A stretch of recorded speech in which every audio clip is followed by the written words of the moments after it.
Okay then, how is everyone today?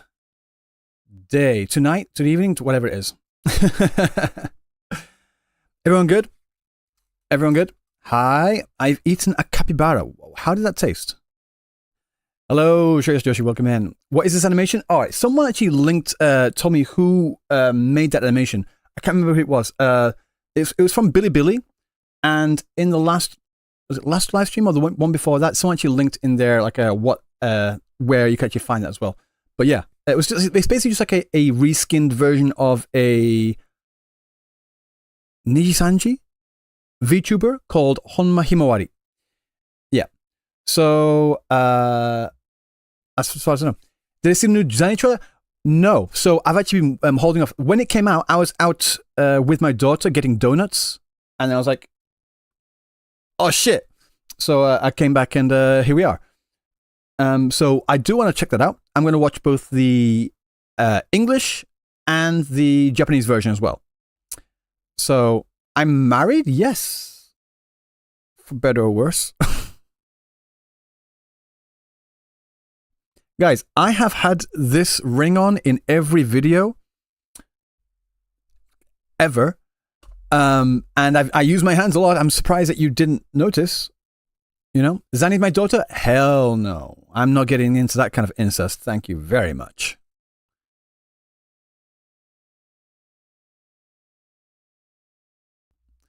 That's not a reskin of Red on my ticket? No, it's not. It's not. It's not. I have a ring and I'm not married? Well, okay. Well, on the right finger? If Sensei can get married, how come I'm not? Skill issue, bro. Skill issue. That's all I can say. Do I have a child? Yeah, I just said I was out with my daughter getting donuts.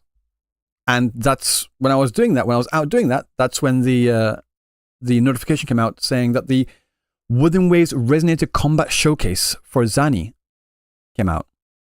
So, I do want to watch this. Hopefully it's good. The 30-second one was pretty good. I want to see what this combat showcase is going to be like. This one's like 1 minute 37? Yeah, 1 minute 37. 1 second, let me show. This one here. I'll turn chat on as well. There you go, guys. That's where you are. Tell my daughter to do Italian brain rot? Probably not. Am I going to watch Genshin live? Wait, does Genshin have a live stream today? I have not followed in a while. I'm like kind of trying to ignore it. But we're going to watch this first. All right. Sound good?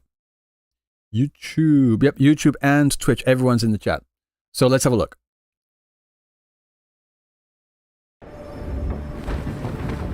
Ooh, fully animated.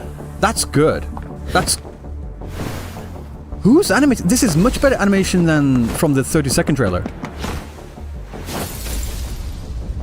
So, like I said, so she's basically Batman.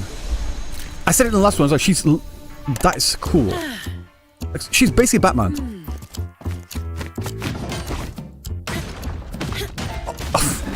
That all you got? I love this. Also, it's using the jazz snaps from the live stream as well. I love this. I still cannot believe she's Gauntlet user, you know? How the hell is she Gauntlet user? She's like Luke. I can see that. All of you at once? That's going to get taken out of context. Rule 34 is going to go nuts for that.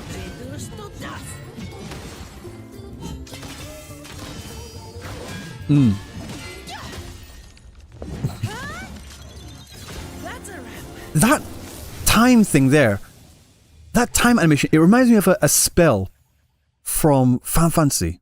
I can't remember exactly which one it is. Maybe Haste. Miss Zani, This is urgent. We got a lead. The art thief will strike tonight. About time. No overtime today? She's constantly doing overtime. Is it the stop spell or is it the haste spell? Like the one where we get the clock on there. Haste and slow. Yeah, I think it is. I think it's like haste, slow, and basically a spell from Final Fantasy for sure. Yeah. It really reminds me of that. So, wow, that was cool. Cheered one bit. Cool implication in her resonance report is that she may have resonated with entities described before the lament, meaning demons and the devil. Interesting. JP version? Yeah, it's time to watch the JP version. Okay? Because the English voice for Zani is incredible, but so is the Japanese. It's really hard to decide which version to play Wuthering Waves in, because the voiceovers for both languages. I haven't checked out Chinese, I'll be honest, or Korean, but like for English or Japanese, both are absolutely fantastic. In restated script, yeah, that's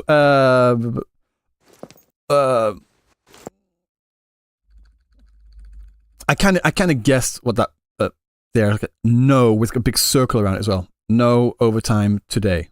Yeah. Okay. So we're gonna watch it again. Japanese version this time. Okay. But this animation is fantastic too. And that scene is actually kind of reminiscent of Ghost in the Shell. Not exactly. Kind of. She's just so badass. Yeah. I mean, it would make sense what she was seeing with Kalkro as well. More what do you call? Because Kalkro in lore, he's often getting information and such, and doing commissions for like basically nothing. So I'm kind of like mesmerized right now. Also, I'm loving like the cogs and everything. Again.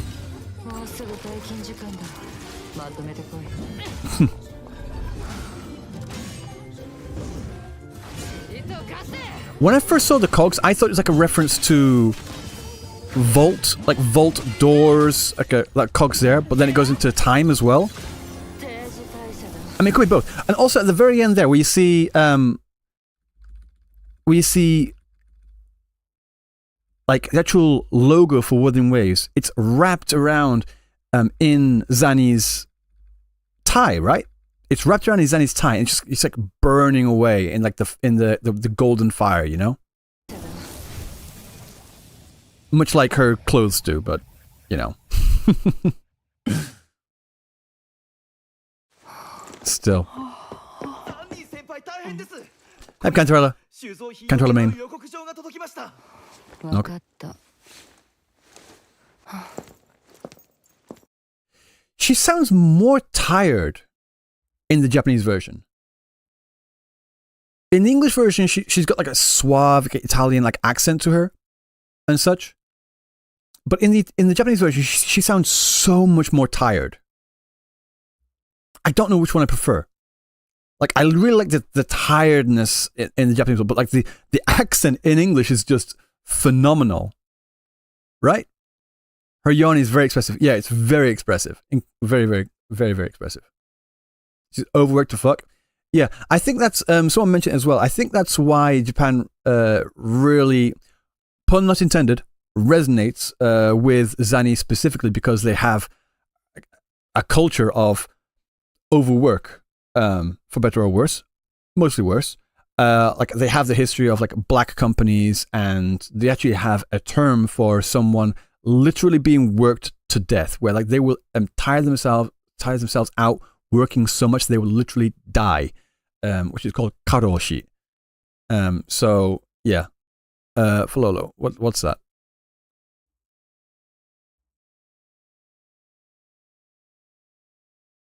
Yata Fulgor PV. What the hell? What's this?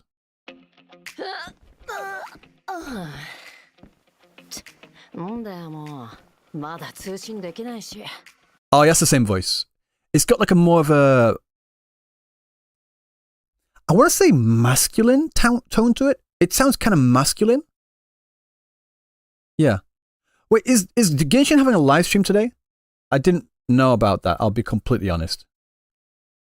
It's got this version here, this Yata Fulgor. I can already tell like a tomboy. Yeah. It's got a masculine undertone to it. Is Genshin having a live stream today? I actually did not know. Shut up. Oh, it is. Oh. In like 15 minutes. I didn't know that. Zol! Welcome in, man. How you been, man? You good? Yeah, why care about Genshin? That's my thought. I was like, guys, I just don't care. I just really do not care. Who's interested in watching this? Is anyone interested in watching this? Like, honestly. 1 if you're interested, 0 if you're not interested. I mean, I'm leaning more towards 0. Yeah. I didn't think so. Me neither, I'll be completely honest. I'll probably like watch it, like skim through it later on because I like to stay in the loop. I like to stay in the loop because it's kind of it's my job, which is really annoying because when I make a comment on either HSR or Genshin or whatever, people say, "You don't even play the game anymore, bro. Why are you commenting?" I'm like, yeah, I played it until about a month ago. So me playing Genshin for 3 years, 3 or 4 years, just because I don't play it, I haven't played it in about a month or so, that invalidates my like 3 or 4 years experience. Same thing for HSR as well. I played that for like more than a year. I uninstalled that like last month. Just because I don't play it right now, that invalidates my opinion.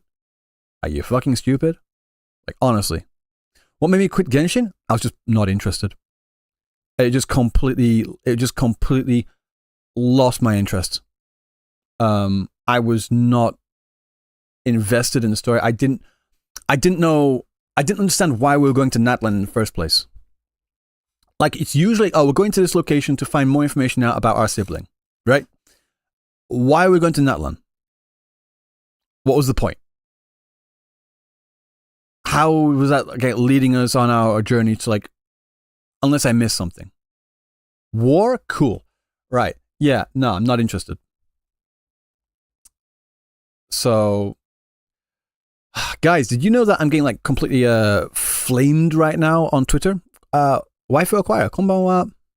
You guys know I'm getting like absolutely roasted on Twitter right now, and you guys will probably also joining on the roasting. So, who wants to get angry at me? Who wants to get angry at me? Hands up if you want to get angry at me. I know you do. I know you all do. Yeah, you want to get angry at me. Okay, look, fine. Right. So, one second. I need to look at that. Okay, so this is what I said. This is what I said. I'll zoom in a bit. I'll move chat as well. There you go. Oh, there we go. Right. I said this. All right. I'll just say it. I don't like the Cube Chibi event in Wuthering Waves, especially not in favor of having it being a permanent game mode. How did you get from this to this? Wuthering Waves is losing its identity, and I don't like it. I'm sorry. It's just the way I feel. It's permanent? Yes, it is permanent. It is permanent. 1 second.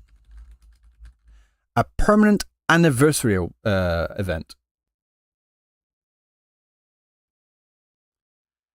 So this is talking about the Cube, Cubic, and QB thing. As a permanent event, this event offers 2 types of rewards: limited rewards and standard rewards. When the initial period ends, it will continue as a permanent event. The limited time rewards will no longer be available when the event becomes a permanent event. However, you can participate in the permanent event to win the standard rewards. Personally, I think the writing, the way this is written is a little bit vague. my reading of it, and I'm completely open to like being proven wrong, and even then, I don't think it really solves my main gripe of the issue.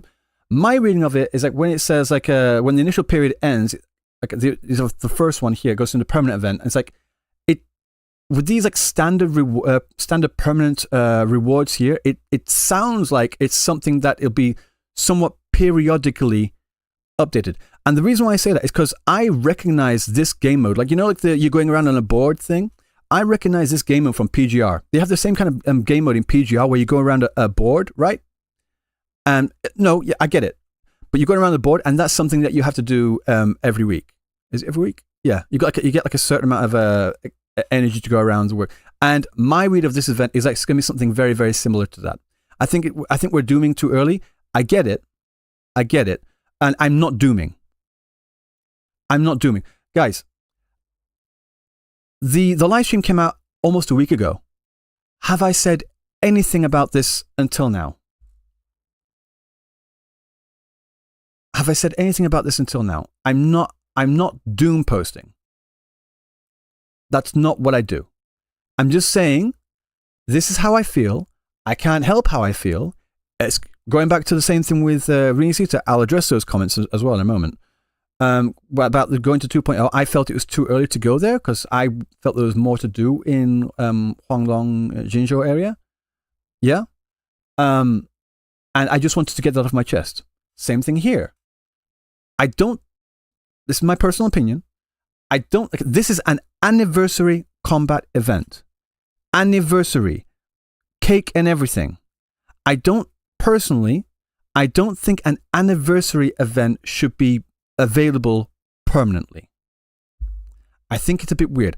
Other limited time events, other limited events should be permanent. I just have a special carve out for anniversary. I have a very, very special carve out for just anniversary. That's all I'm saying. It's like being able to celebrate your birthday every day of the year. Why does it matter if it's permanent or not? Because it's the anniversary. It's a different thing. That's all I'm saying.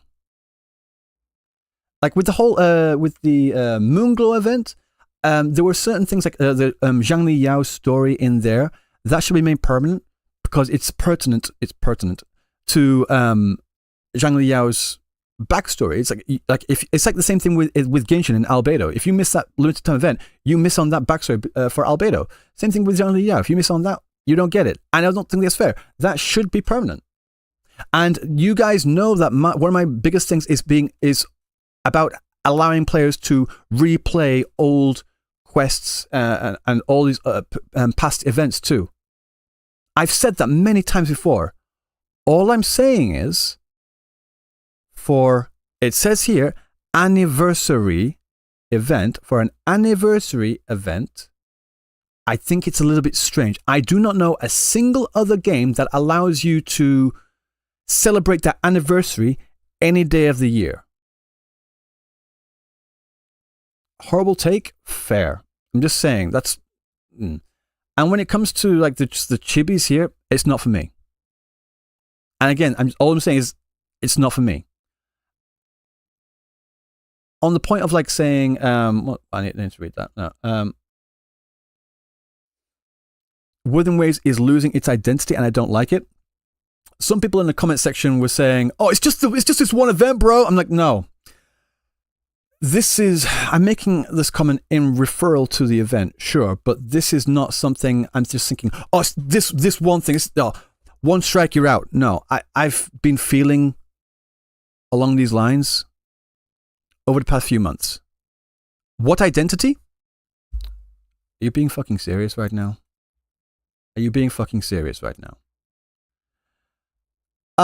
This identity for one, really?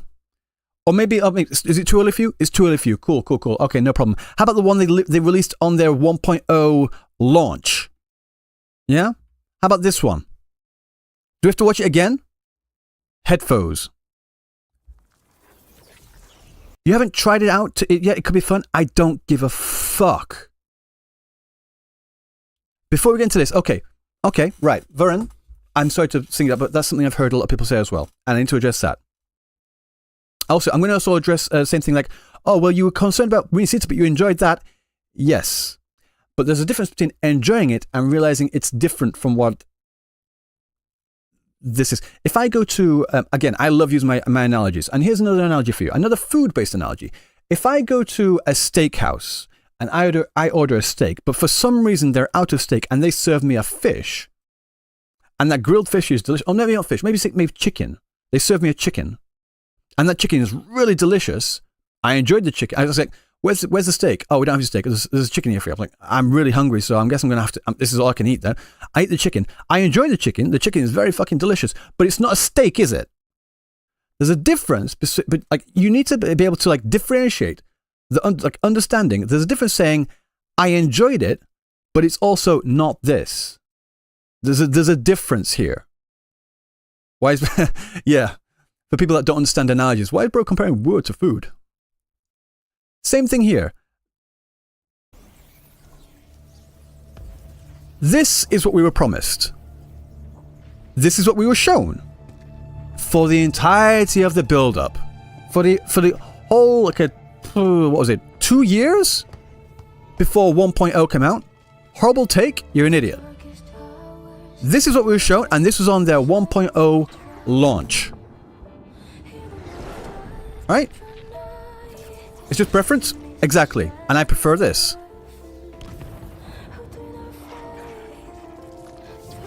Okay.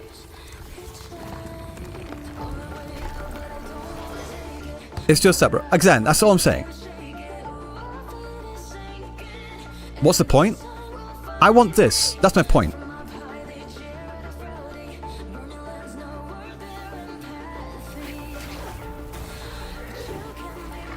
Okay. This is what I want. Very, very different. But before we continue, I want to say, someone mentioned about, 2.3 is basically the same as 1.2. There's a difference. Okay, right. When 1.2 came out, anyone's been following me for a long while, did I have any problems with the 1.2 event? By Moon's Glow, if I remember correctly.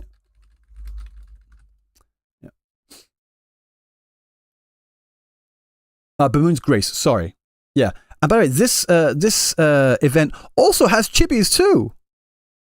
It also has chibis too. Did I complain about this? No. I like chibis, but the thing is, the entire event wasn't nothing but chibis, was it? There was a lot of other things you did in that event, and the chibi thing was an aspect of that. What we were showing in the live stream, it started off with chibis, it ended with chibis. It had chibis in the live stream trailer thing there. It continued. It was a constant theme throughout the entire thing. It felt like I was watching Disney Tsumutsumu. Does anyone play Disney Tsumutsumu? It's really big over here. Disney Tsumutsumu. It looked like this to me. This is what it looked like. To me. I'm like, I'm not interested in Disney. If I wanted to play Disney, I'd go play Disney. Right? This one I have no issues with because it's an aspect of it.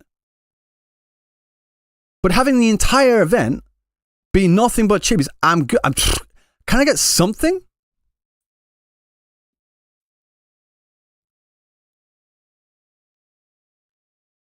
Kura fans love chibis because of PGR. I like chibis too, but I don't want the entire fucking event being chibis. Where's my eyebrows? I still have them. Fine. There.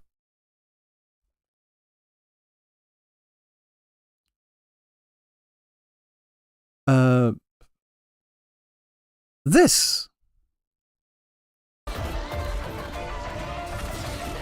We went from this. To that.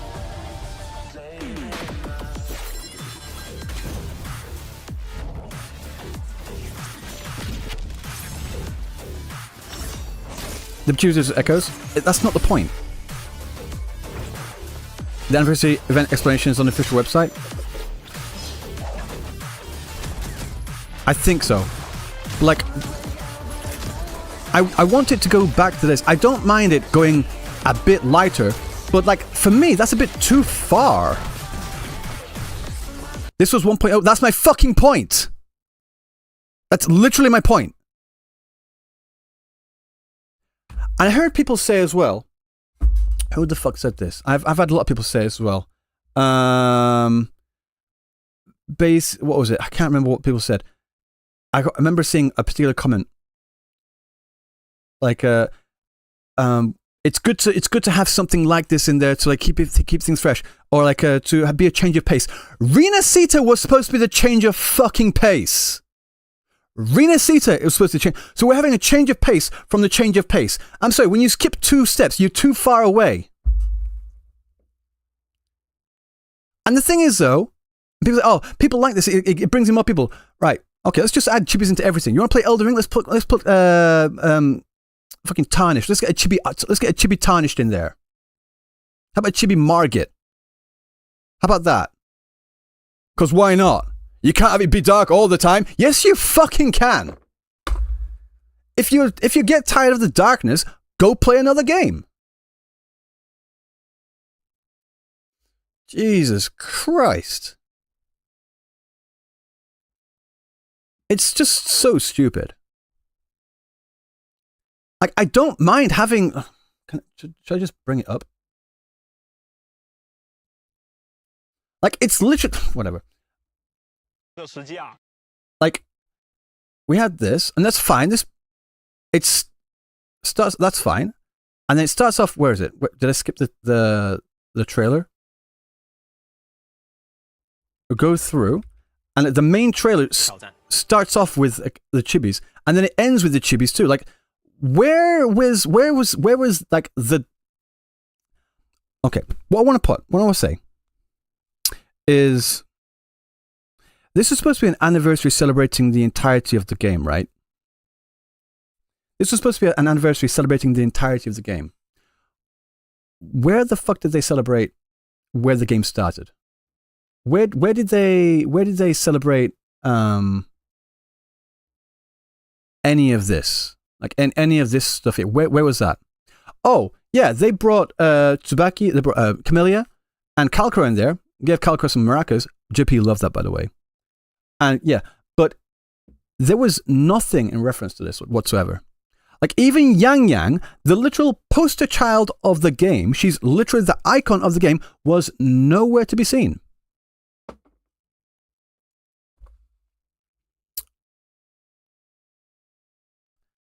X, there is nothing worth celebrating though. It's fucked up so bad.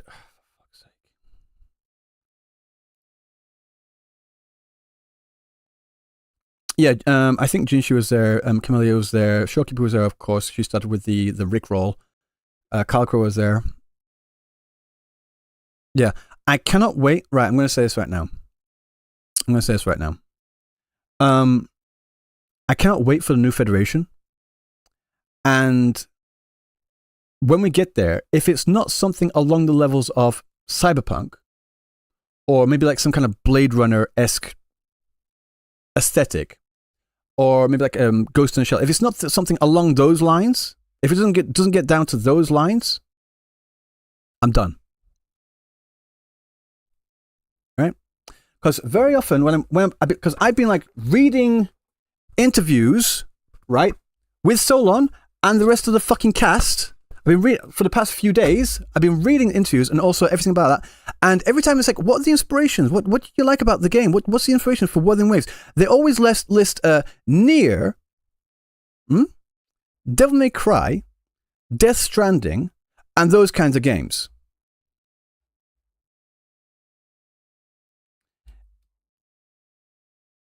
Yeah, this is really looking like Nier right now. So it's really frustrating that they're always throwing out Nier, Devil May Cry, all these like really cool fucking games I love. I love all these games. I want to play more of that.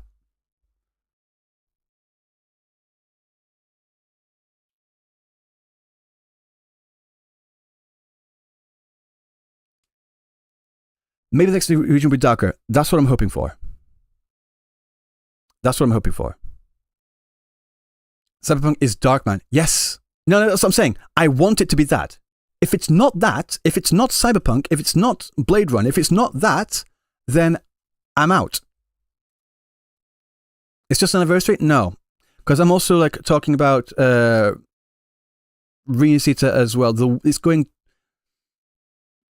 is about as far bright that I'm willing to go with this game. Honestly. I know it's got like dark elements to it, but like Reinsita is as far bright as I want to go with this game.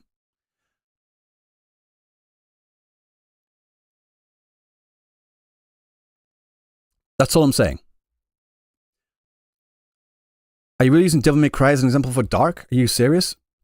For fuck's sake, you are an idiot.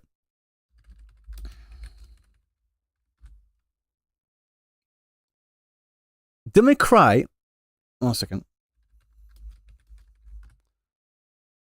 Devil May Cry has a certain aesthetic and it sticks with it. It's very playful. It's very colourful. It doesn't take itself too seriously. But I failed to... Wait, maybe I'm missing something. Was there a section in Devil May Cry where everyone turns into chibis? Was there a section... Wait, is there a section in anywhere of Devil May Cry where everyone turns into chibis? Am I missing something? Am I fucking missing something? Yes, it's possible to have a very dark theme, a very dark game, and have it be playful and colourful and kind of like tongue in cheek. Like, they fuck around all the time, and this is kind of like stuff that they should do to keep it light as well. No way am I saying this? Germaniac, show me where in this game they have chibis. I hate chibis. That's not the fucking point, you goddamn morons. Holy shit.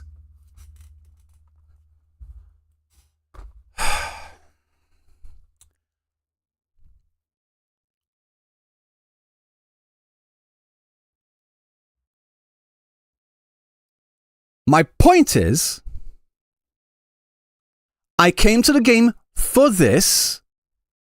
I was promised this. I want this. I enjoyed this. I like this. This is what I want.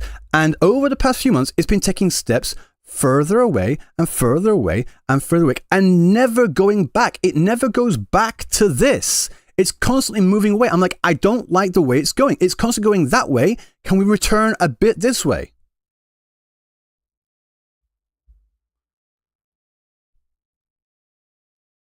If there was an event in the live stream which had something like this in there as well, no issues. Because then it would like say to me, it would tell me that they haven't forgotten what they were and where they were, what they started with. But it's not.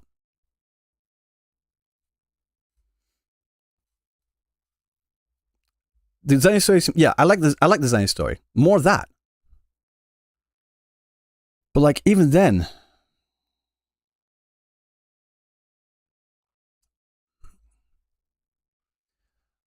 I blame Western CCs for being unable to handle mature themes. I don't know if it's that. I love an Inferno Rider racing event. Exactly. Something like that. They had that in like 1 point. Was it, which act was it? Was it Act 4? I think it was Act 4. No. When did we race?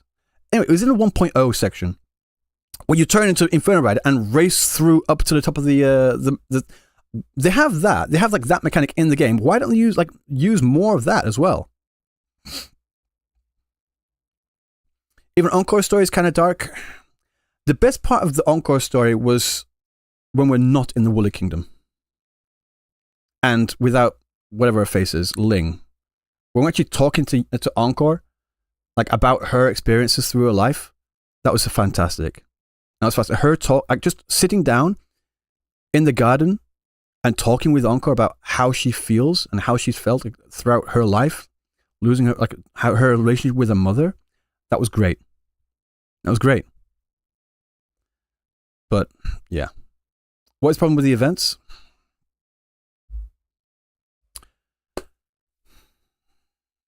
I've already gone through it, but I think it's weird that we have an anniversary event that is permanent.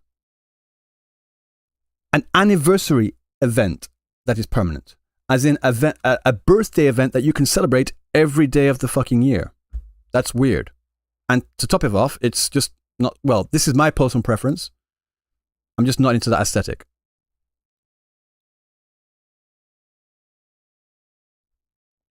They're probably going to turn New Federation to a colourful place. No, I hope not. If it's, like I said, if it's cyberpunk, I'm good with that. Like cyberpunk level, like type of colourfulness, I'm good with that. I like that. It's not deep sense. I'm not just talking about the events, like just this event. It's not just this event. We've got plenty of dark themes in Reincita, but it's not the theme. Do you understand the difference between theme and aesthetic? Do you understand the difference between theme and aesthetic? Okay.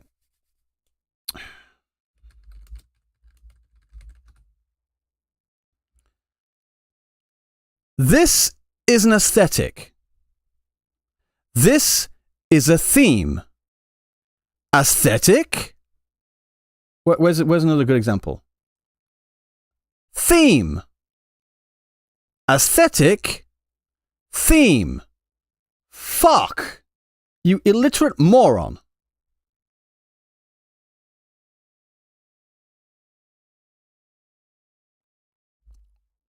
Yeah, that show was crazy.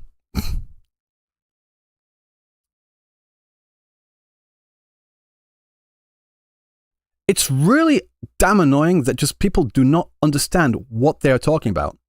It's like going back to the HSR thing when I'm criticizing the storytelling. It's like, oh, but the story's great. Yeah, story's fine, whatever. I don't give a fuck. But the storytelling is bullshit. Storytelling is not the same as story. Same thing here. Theme is not the same as aesthetic. You can explore dark themes with a bright aesthetic. This has a very, very different aesthetic to something like this, for example. Like I said, this is like the first anniversary trailer reveal. Like they were like presenting everything with nothing but like chibis. I wanted some kind of recognition of where it started. Play a game you would like to play? I'd like to play Wuthering Waves. For me, this is Wuthering Waves. This is the game I want to play. I want to play this game. The one they promised me. That's the fucking point. Do you think I'd choose Circuit Dragon Story increase play engagement more? I don't know. I don't know why they're...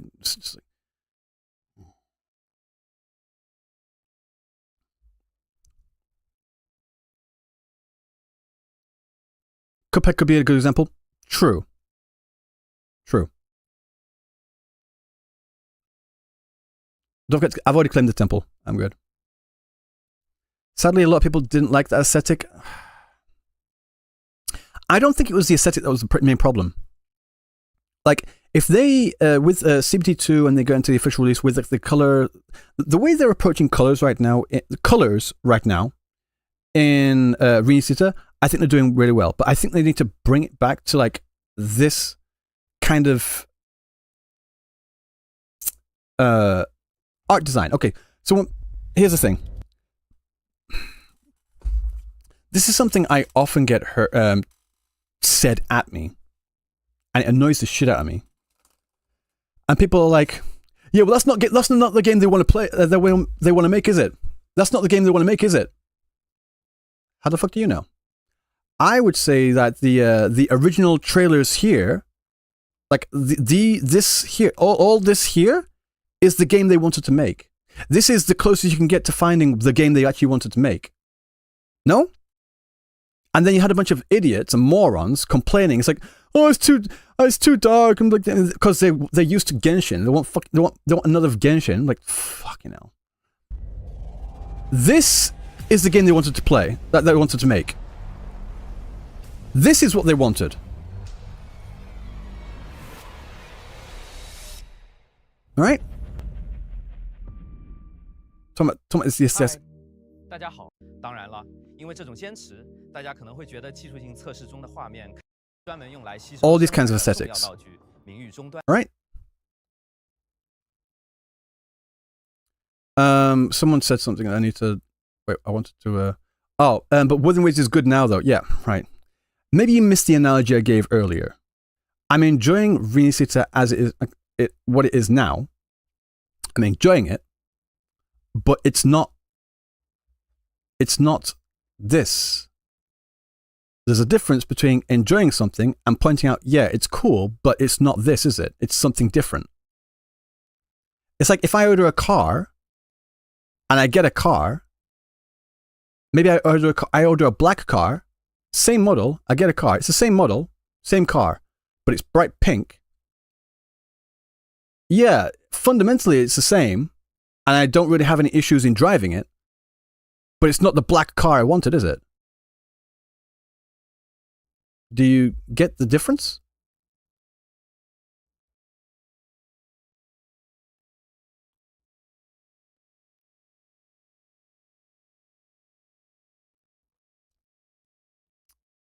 I want a Nier-inspired game that's PGR 100%. The PGR's gameplay...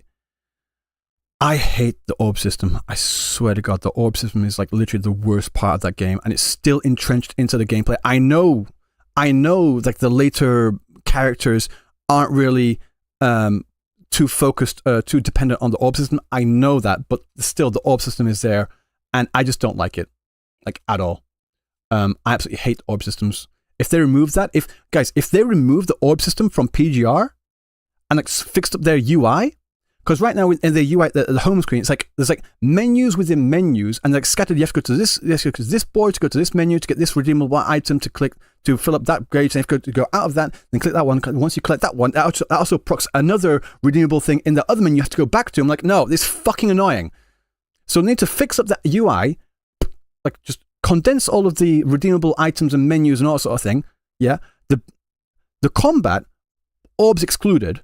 The combat, the story, the music, and the characters in PGR are fantastic.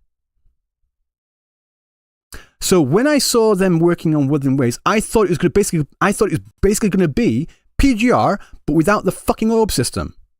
No orb system, open world, fantastic gameplay, fantastic combat, fantastic characters, fantastic. So I thought it was going to be basically PGR, but open world and no orb system. That's literally what I want.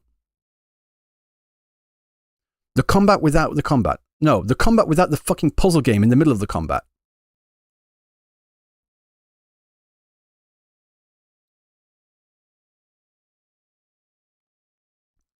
Removing orb from PGR would be like removing Death Note from Death Note anime. No, it wouldn't. You move orb system from PGR, you get Wuthering Waves. Works pretty well, doesn't it?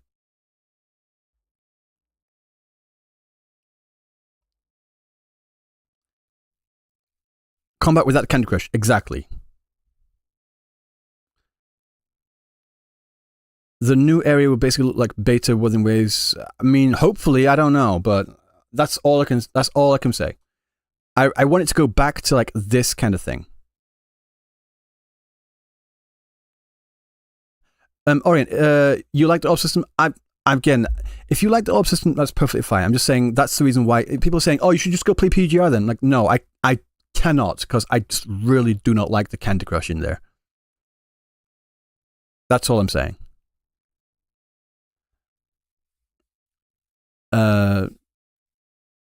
Yeah, no leaks in chat, by the way, guys.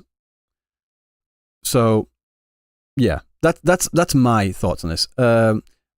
In short, Rinasita should be a vacation arc, and the rest of the game should be back to how it was in trailers. Yes, I agree. If the orb system is good, why are they releasing characters that ignore it? True, exactly, Bitex. They're releasing more and more characters that rely less and less on the orb system.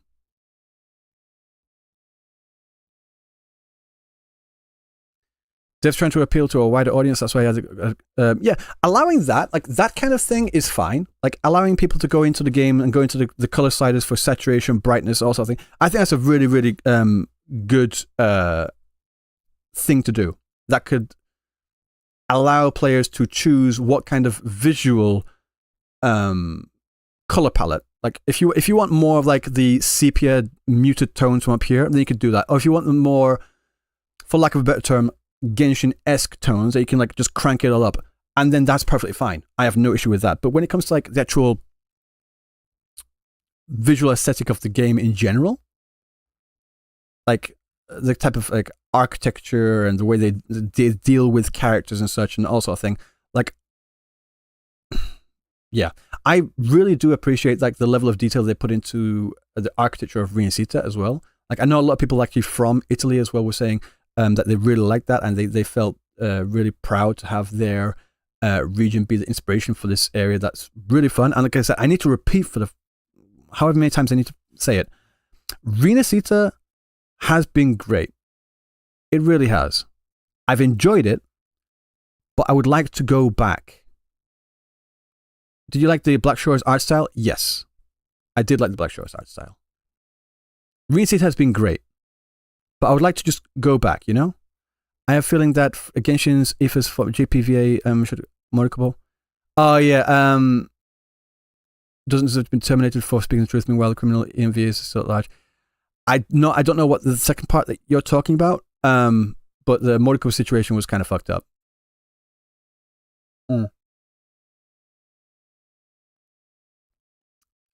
IDR, I don't know. IDR, it's an Indonesian rupiah. It's from Indonesia. So, when they're constantly saying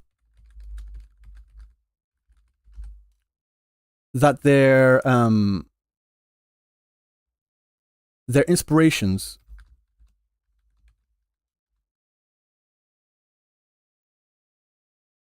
for the game are, oh wait, I've already got it up. Wait, don't make right. When the concept is saying that their inspirations for the game are Death Stranding, Nier Automata, like this, I can definitely see where them trying to attempt to get to this. I could definitely see that, and also with the locations as well, like the combat from here as well. These are the three games that are all to this day, they are saying this. Literally, in the most recent interview with Solon, he's saying this to this day. These three games are the biggest inspirations for Wuthering Waves.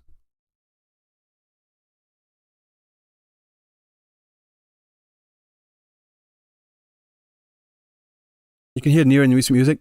Yeah, they did mention the music as well for Nier, but it's like to do with Nier. It was mainly to do with the environmental design, like this environmental, like also with the nature being like the nature taking over the old civilization, and the combat is from Devil May Cry, and the general visual aesthetics from Death Stranding, like stuff like this. So you got the floating objects in there as well. This is like very much Death Stranding.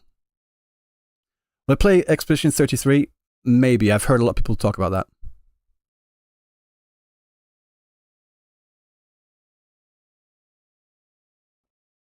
Right.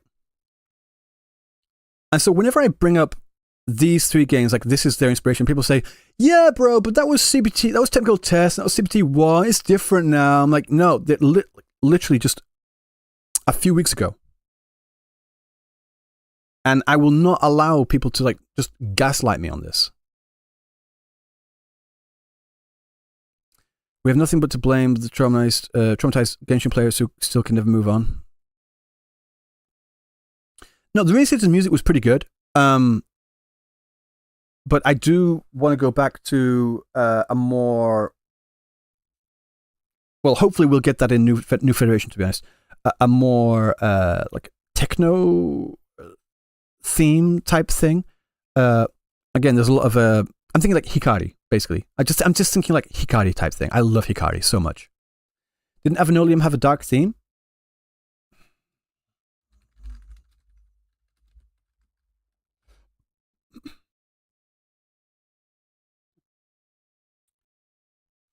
Yes.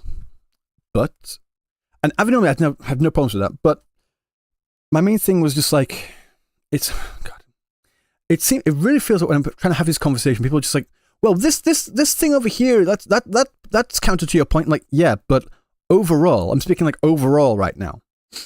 Overall, you guys know what I'm talking about. Like, it's not this, is it? Did they reveal what area we're going to after Renacita? No. When it comes to other things they showed for the live stream, it was just like, no, they mentioned Septimon, but I don't think they showed it. If Wuthering Waves would be like a Claire Obscure, I haven't played it, so I don't know.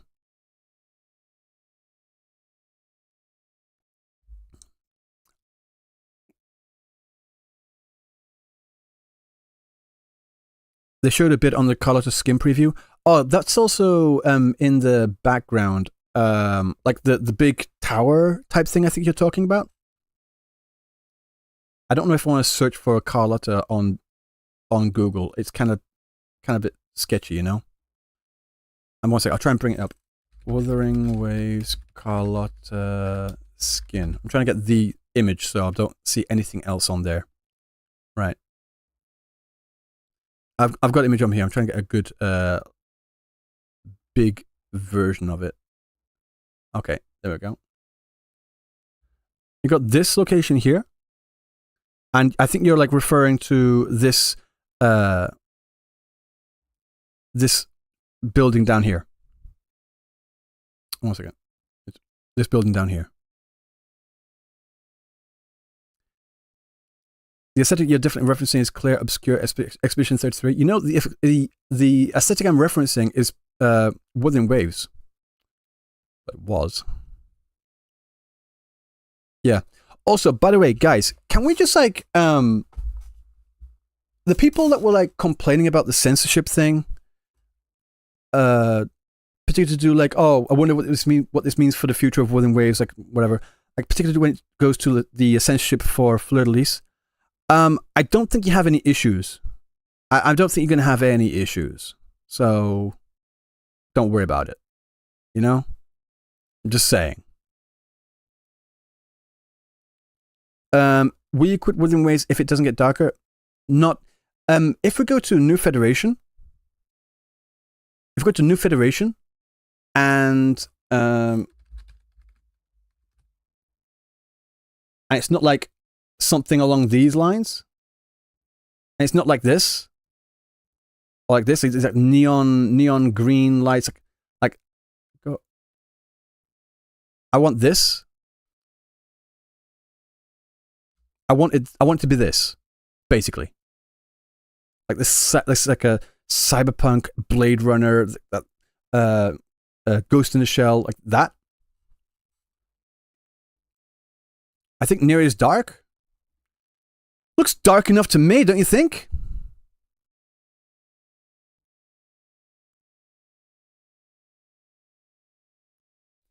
But I want this. I need New Federation to be basically this. And if we get this, I'm good.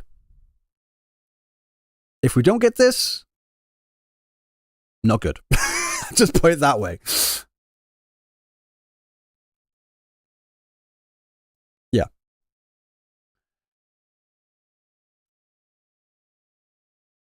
It wouldn't be exactly that because mobile players, well, they have no issues with Renacita, do they? In Renacita, you can fly around. They have all these massive locations. I don't see why it would be any particular issue. It doesn't have to be like massive, like you're just traveling for like 30 minutes in a straight line. You're still not out of the city. I doubt that. But yeah, I think they'll have no problems in implementing something like this on a smaller scale, of course. Like, yeah. So, yeah, this with them saying that they're going to bring Cyberpunk as the collab as the collab for 2026, which roughly lines up with like a, well, I'm guessing when the New Federation is going to come out, because I'm guessing each 0.0 will be the new region. So 1.0 Huanglong, 2.0 Renacita, 3.0 would be New Federation. I'm assuming. So with the 3.0 New Federation, I don't know when would that be? At the end of the year, perhaps? And I want this. That'll be laggy for low-end devices.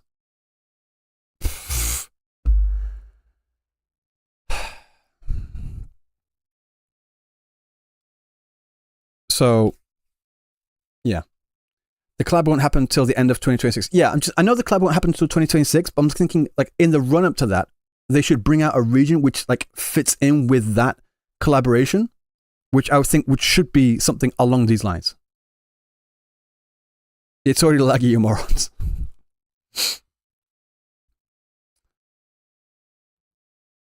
Yeah. Yeah, guys. Oh, by the way, in that Edge Runners collab, there's going to be a free Lucy. Trust. Man, are you okay? Do I need help? What do you mean need help? About what? Guys, all I'm saying is this entire conversation, all I'm saying is this is what we were shown for 2+ years, and we got something along these lines in 1.0, and I enjoyed it. A lot of people had problems with some of the story, and I get that, but I'm thinking like just visually, this is what I like. We're going to Reseta, and I'm enjoying Reseta. Perfectly fine. I would just like to go back to the thing I came to this game to do in the first place. That's all I'm saying. If they like go and do the light things and come back and then constantly do that, I have no issues. But it just feels like we haven't gone back to that. That's all I'm saying. That's all. I just like I don't mind going to things every now and then, but it just feels like we're in there, and then there, and then there. Like we're just constantly straying further and further. I want to go. Can we get a bit of like a back to formula to use the Spider-Man meme?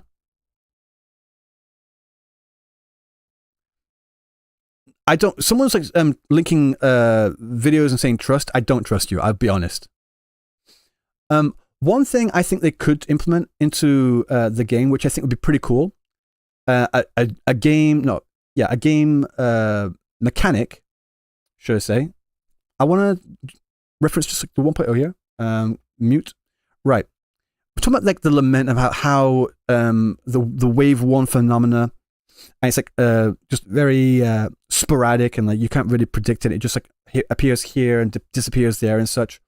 Right, you see this part here, where you see like the wave 1 phenomenon, like some tacit fields occur. They go there to like get rid of them. I think they should like use this part of the lore more often. Okay, what I'm thinking of. This is my idea. This is my idea for a game mode for Wuthering Waves, right? I'm assuming a lot of people out there have played PUBG or something along those lines, right? Okay, a PUBG knockoff. I don't care what it is. Where in PUBG, in some of the map, well, in the map at some points, PUBG map, right? So when you're like, open image. So of course we all know like, the main thing of like the battle royale, where the map gets smaller and smaller and smaller. You get like squeezed into a smaller area over time. I'm not talking about that. What I'm talking about is like the random events in the map during that, where you'll get like a random section, like maybe on the shooting range over here, or like down in the shelter, like a smaller circle where like if you go into the area, you're probably gonna get fucked up with the mortars, the bombshells, the mortar bombshells, right? I'm thinking they should implement something like this into the game, where you can see on the map there'll be like maybe your gourd sends you like a notification, like a new wave 1 phenomena event has occurred or something. Like you check the map and you see, oh, where is it? You go to the location, you go to that area, you see this like an infected area, whatever you want to call it, the wave 1 area. You go into the area, you got retroact rain, a danger zone, exactly, a retroact rain.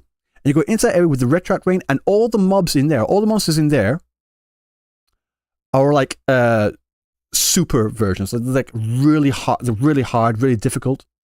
But the benefit of going in that is that you can like, go in there, fight them, farm them, and get like guaranteed echoes for everything. You know, like the elite echo. You know, like the elite mobs with the red aura, and when you defeat them, you get a guaranteed echo.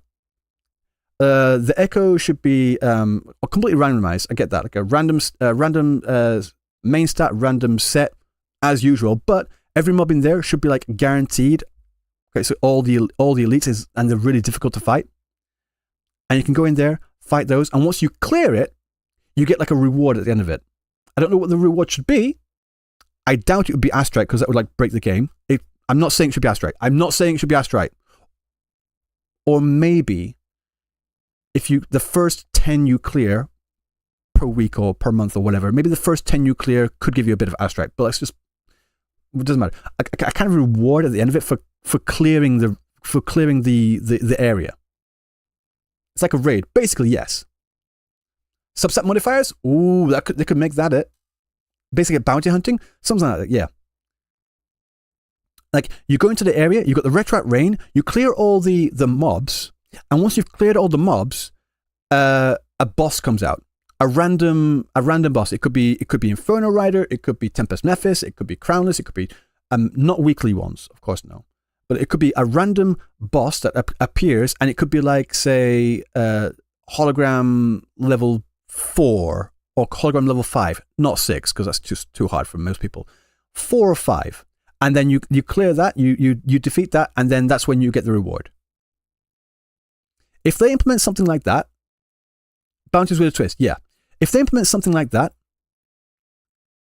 that would be sick. And that could work on mobile, because we know it could work on mobile, because they already have the elite mobs in the game as it is anyway, and map with the things on mobile. Well, we have it on PUBG and Knives Out. Like an MMO random event. It's not even just an MMO random event, although MMOs do obviously have them as well. But it's not just MMO random event. Like, they have them in this Battle Royale as well. You know? Ambush events. I think that's the technical term for it, ambush events. Where yeah. Why are we seeing Pub Mobile? If go watch it on YouTube, you can scroll back and like see why I'm talking about PUBG right now. As long as it's not like 2 life crushes at once, it should be fine. I would love that challenge. I'll be honest. Guys, I have a video on my channel from like months ago where I used a level 1 Yuan Wu, no echoes, no skills leveled up, with the most basic gauntlets, unleveled, like literally just bare bones basic Yuan Wu. And I went up to that, the Light Crusher in Mount Firmament, the elite one. Yuan Hu, exactly that one. And I just like did a no-hit run on that. Dodge, parry, hit, dodge, parry, counter, dodge, parry. Why touch yourself like that? Because it was fun. It was fun. I enjoyed it. Wouldn't we get in Battle Royale system? No. I'm just using this as an example of the type of game mode mechanic type thing that I think could be pretty cool. Like in reference to this here. Okay? These, because it's like circular. And you go there, you clear it. The Lament Disasters, yeah. Lament Disasters with Wave 1, Phenomena, Retrat Rain, elite enemies, and a boss at the end of it to get some rewards on there. Since is a dungeon main, I'm actually not. I probably should use dungeon more, I'll be honest.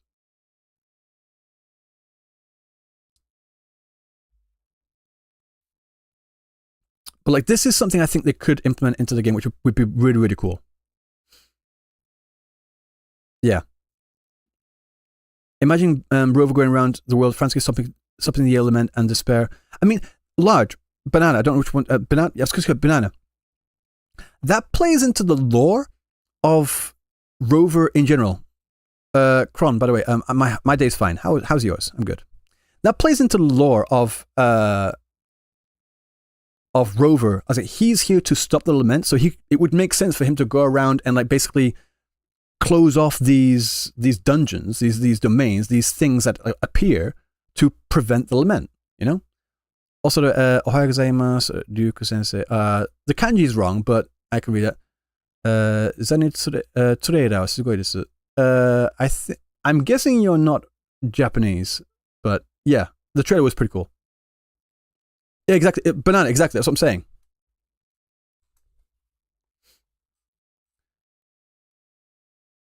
So I think that would be a pretty cool event, no?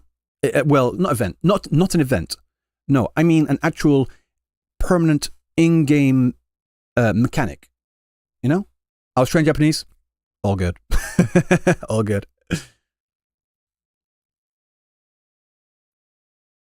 There's Japanese people watching me. Yeah, sometimes I get Japanese people in here. Yep. So that's my thoughts. To repeat, I don't mind having bright things in the game every now and then. Okay? That's not what I'm saying. I'm just saying that it feels like we're straying further and further and further away, but we're not making any steps to go back towards that. That's all I'm saying. I don't like the direction. It keeps going this direction. I want it to make just a couple steps this way. I hate bright things. Have you seen my head? It shines. You know? It's bright enough as it is. Has anyone noticed the area preview thing at the edge of the map? I'm confused how nobody's talked about it at all. No, I've seen the shadow of... 1 second. Do I still have the... No, I don't. No. I think I took... But see, in the Carlotta skin splash art, there is the big... I cannot speak English today, holy fuck. Building, skyscraper, structure. Structure is the word I was looking for. That's the one. Shamgod, that's what I'm saying as well. Steeple, monument. Is it a monument? I thought it was a structure. I thought it was maybe a building. You know, it kind of looks like a PlayStation. Is it just me? It kind of looks like a PlayStation.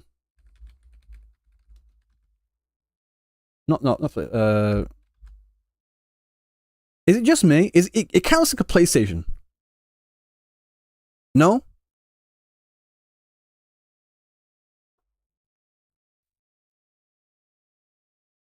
You know what I'm saying?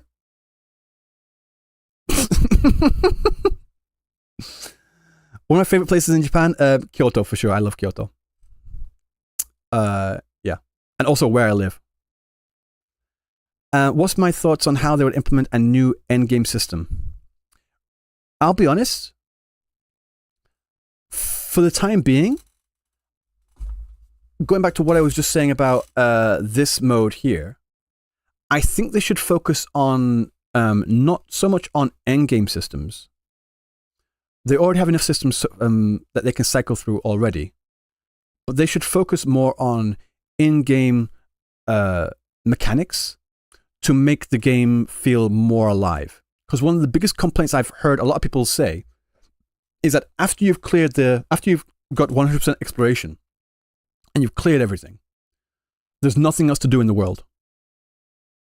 And I want to focus more on solving that particular issue.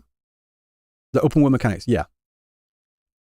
In-game mechanics to give players other constantly replayable content. Evergreen content, yeah. Farm echoes? No, I'm not even talking about farming echoes. Were you here when I just explained the PUBG thing? Long story short, we have this phenomena in the world, in the lore already. I'm just saying have random occurrences where on the map there'll be a red circle, and you go into that circle with retroact rain and the lament phenomena, and you go in there, and all the mobs in there are stupidly difficult. Every mob drops an echo, and you get a boss at the end of it. And once you beat all that, and once you clear the region, you close the dungeon, to use another example. You get a reward in there, a good reward, and hopefully a reward that doesn't rely on wave plates. A reward that doesn't rely on wave plates. That's also the thing. I think if you have the balls to go into these locations and fight that, I think having a reward that isn't wave plate gated would be a fair trade-off. You know? I want them to do something with those red aura monsters. That's what I'm saying. No, that's what I'm saying. This here, this thing I'm explaining right now, uses those more often. Here, like every mob and every monster in here would be the red aura elite monsters. That's what I'm saying. Harder gear.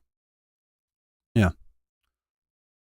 No, I'm saying every mob in that location, because they're all red aura elite monsters, every mob should drop an echo. Because that's what elite monsters always do. So they should drop an echo, guaranteed, but guaranteed echo drop, but not guaranteed stat or guaranteed set. So these two are still RNG, because I'm not fucking stupid. I'm not just saying, wouldn't it be great if we got a free Ferrari, as someone once said that I'm saying, and that's not what I'm saying at all. I do think about mitigating factors in these ideas I'm coming up with, you know? Why not just when you explore 100% of all areas in the area, just respawn some boss for high rewards, but really different, and then reset the area, the chest will randomly... I don't know. I don't know if that'd be easier or not, but it'd be interesting. But I think this would be pretty cool. Guys, I was talking to someone the other day about, let's say the New Federation. Do you guys think that in the New Federation we will not be allowed to fly? Because I'm assuming that there's going to be a lot of tall buildings in this New Federation region, right? Do you think they're going to take away, they're going to make flight only for Rinasita? So like Rinasita has flight, but once you go to the New Federation, no flight. Yeah. Tripsits, that's what I'm saying as well. That's what I'm saying as well. I feel because flight is so beloved, everyone loves flight. If they take it away, people are going to riot. But if they give us something, you got RN, you got into before I was saying it. But if they give us something else instead that is just as good but different, then that'd be pretty cool. And I was web slinging. Yeah, use the grapple, but have the grapple be like double or triple the length, and just use the grapple to swing through the buildings. Let's bring Ananta. Let's bring Ananta into Wuthering Waves.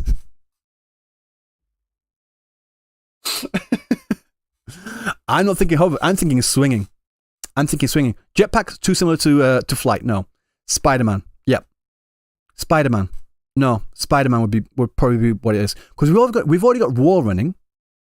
We've already got wall running. Just like say you just in-law game reason. Oh, you get an upgrade to your grappling hook, whatever. Then just use the grappling hook to like Spooderman around. Yep. Yeah. So I think if they do that, I think people wouldn't mind it as much of having flight being taken away. You know? If they take away flight, they need to implement something else just as good. If they implemented swinging, the parkour event would be more fun. Exactly. Yes. Watch Dogs 3 drones could work too. Maybe. I'm not too sure. I don't really know if it fits in with the play of Wuthering Waves, though, no? Lots of grapple spots, yeah. Grapple spots, like the grapple things there, and also just like grappling onto buildings as well could be pretty cool. RIP mobile players. If Ananta is going to be on mobile, I'm pretty sure this can be on mobile too.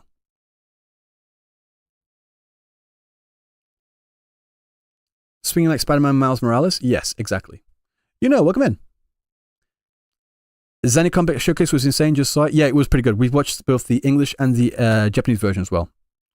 Drivable vehicles in Wuthering Waves? I don't know about that. I don't think they would. Like, I think the closest you can get to like drive vehicles in Wuthering Waves is turning into Inferno Rider. I think they should buff Inferno Rider. Where I think the distance you can cover while in the Inferno Rider state should be longer. Because right now it's too short.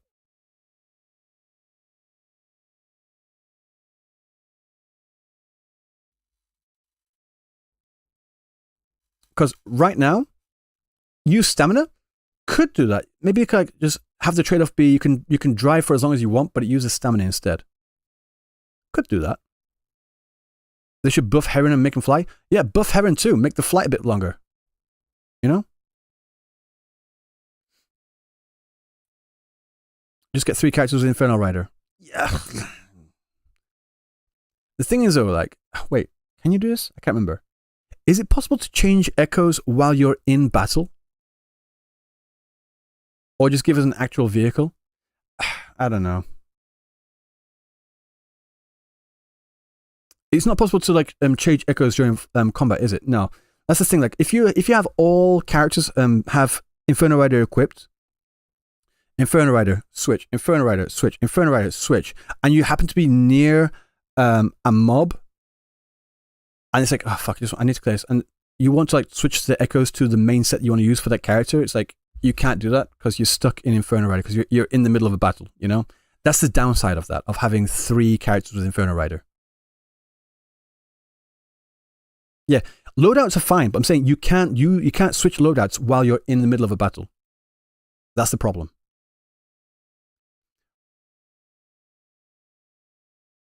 Inferno Gadget then. That would be a good middle ground, yes. An Inferno Rider Gadget. In fact, that's something I think I've mentioned before, of like allowing like maybe like another section, like another gadget wheel or something like that, where you can cycle to use the echo, like held echo skills. So say, for example, you have one of your characters has Inferno Rider, then that Inferno Rider ability should be allowed to be used in the gadget section.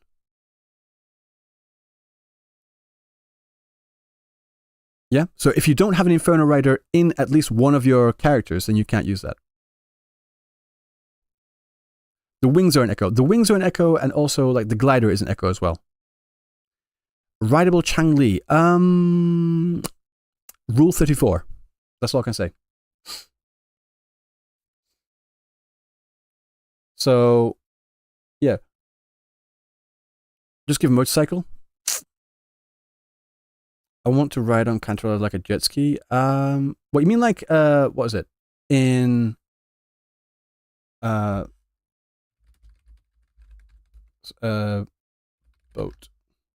You mean like that? Yeah, this is pretty funny.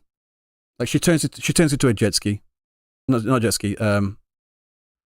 She turns into like a motorboat.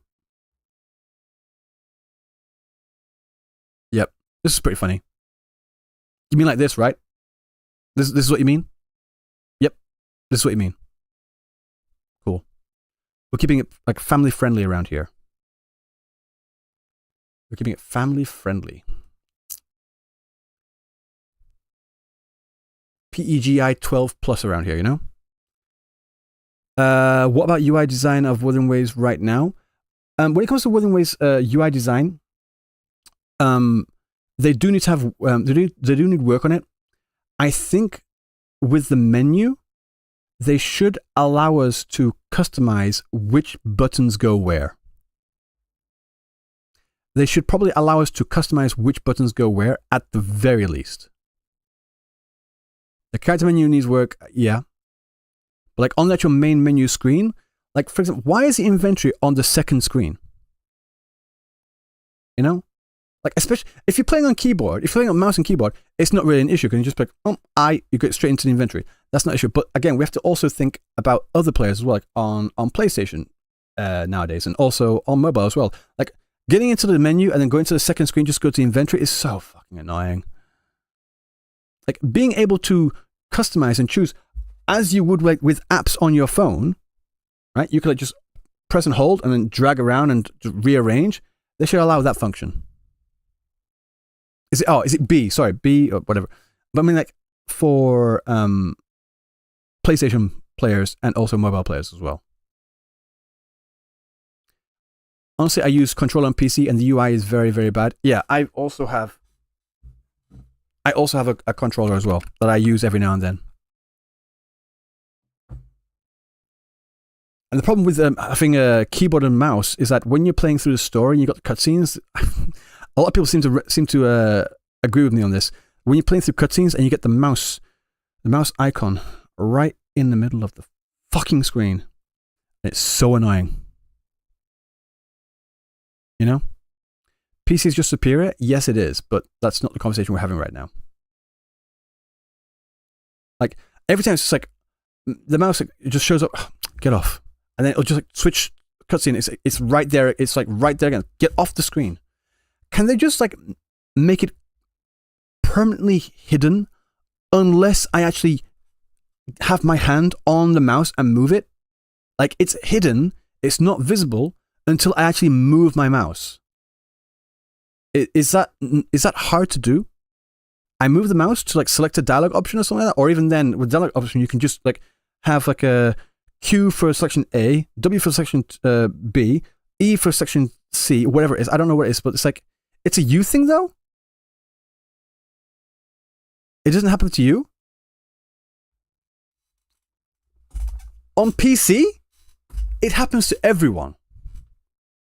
On PC, it literally happens to, if you're playing PC with mouse and with mouse and keyboard, it happens to everyone. If you're on PC and using a controller, then it doesn't happen. It happens to everyone. It's, I swear to God, man. You're logging in to check? Sure. PC, mouse and keyboard.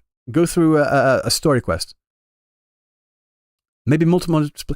I have two monitors, but I have like on one. I have the game on one monitor, so I can see chat on the other monitor. Is this the moving mouse moving to the middle thing? Yes, I hate it. It annoys me. Also, again, when it comes to the story as well, they should allow you to hide the entirety. I don't want to see subtitles, or maybe just hide the entirety of everything, and just play it on auto, and then just choose a random, just what the most generic answer in any dialogue option. They have that in Arknights, by the way. Like if you press auto, it plays auto until you get to a dialogue option. But if you press and hold auto, or maybe it's the other way around, you press and hold auto, and then it continues to play. It just selects the first option and continues to play. So you can just like have your hands off completely. It's really fun. It's really good. There should be a toggle for immersive mode. There's a toggle button to get out of it, but there's not a toggle button to get into it, which sucks. I think the toggle should be for both in and out of immersive mode.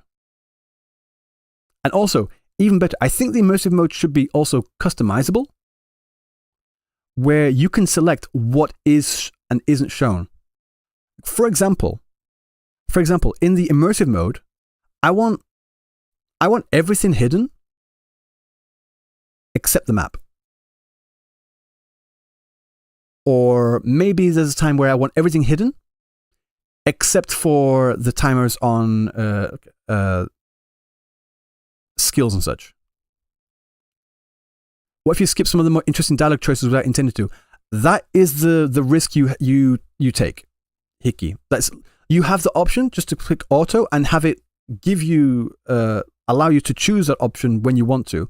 Or if you just don't care, then you press and hold it and it selects automatically. That is the risk you take. You know? If you want to feel a dark story, why don't you play Limbus Company? The reason I've said this before. The reason why I don't want to play Limbus Company is because people that I don't really want to interact with are also playing it right now, and I know I'm cutting off my nose to spite my face. But also at the same time, I don't want to be like accused of jumping on a trend.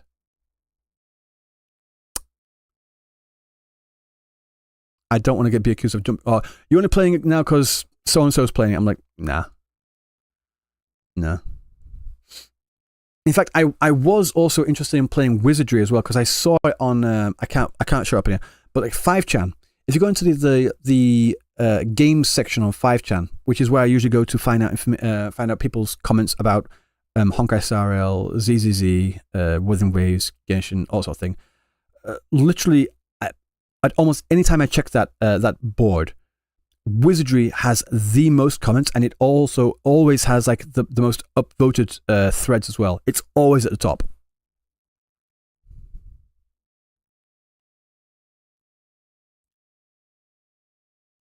Yeah.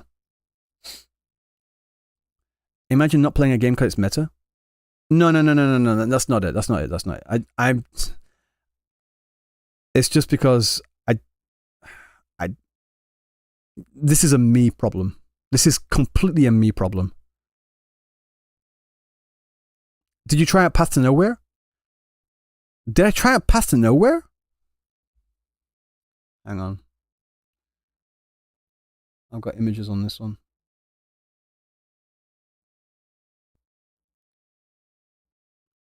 I'm a day one player. 1 second. Where's the... Right. So Path to Nowhere was released... Was released on 27th of October, 2022. That was a Thursday. I was working. 27th October, 2022. I started on 29th of October, 2022. I'm basically a day one player.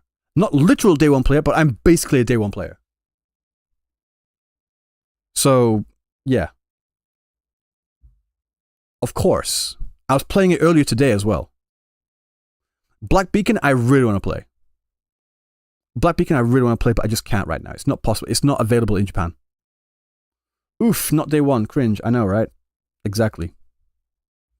Fake day one player, opinion discarded. Yeah. What the fuck is this?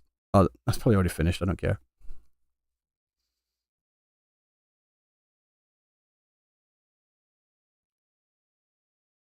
Yeah, this is something as well. I need to...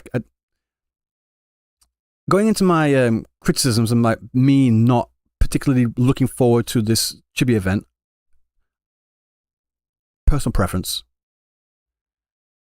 I like how all these comments resorted to insults, basically. I also do not like the Cube Chibi event and will not be engaging with it. It's not the type of thing I enjoy in any game. I think this is a fair critique. Why is Wuthering Waves fanbase in these comments so nasty? Yeah, I don't... Right, guys, the comments in here, not by everyone, by a lot of people.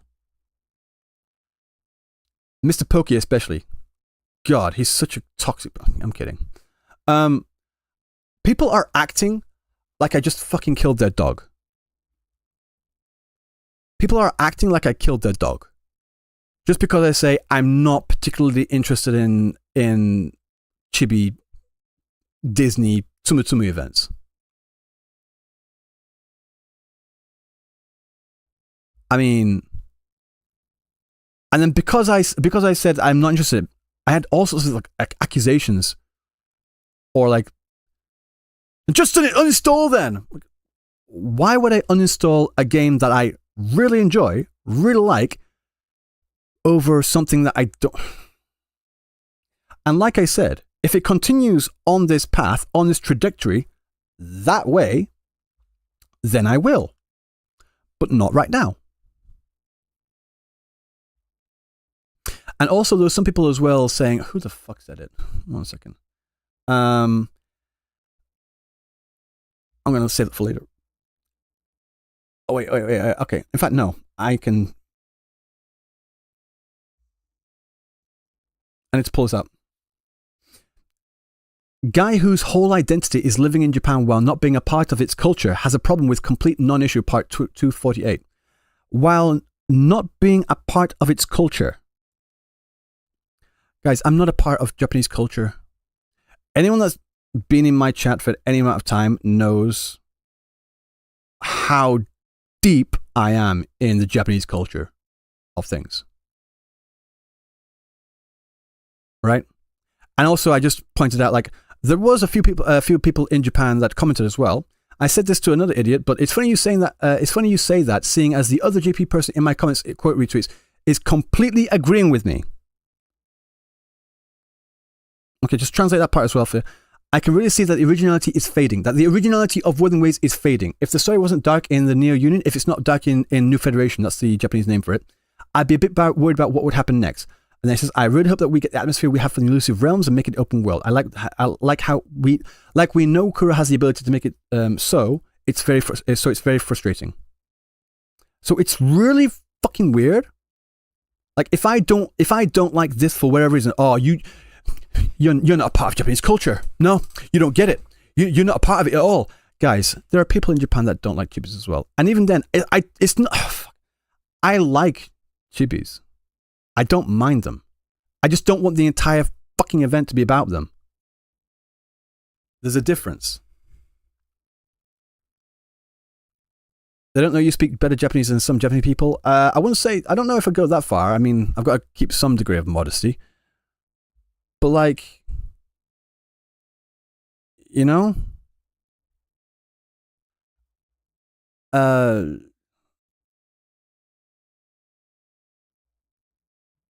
By Moon's grace.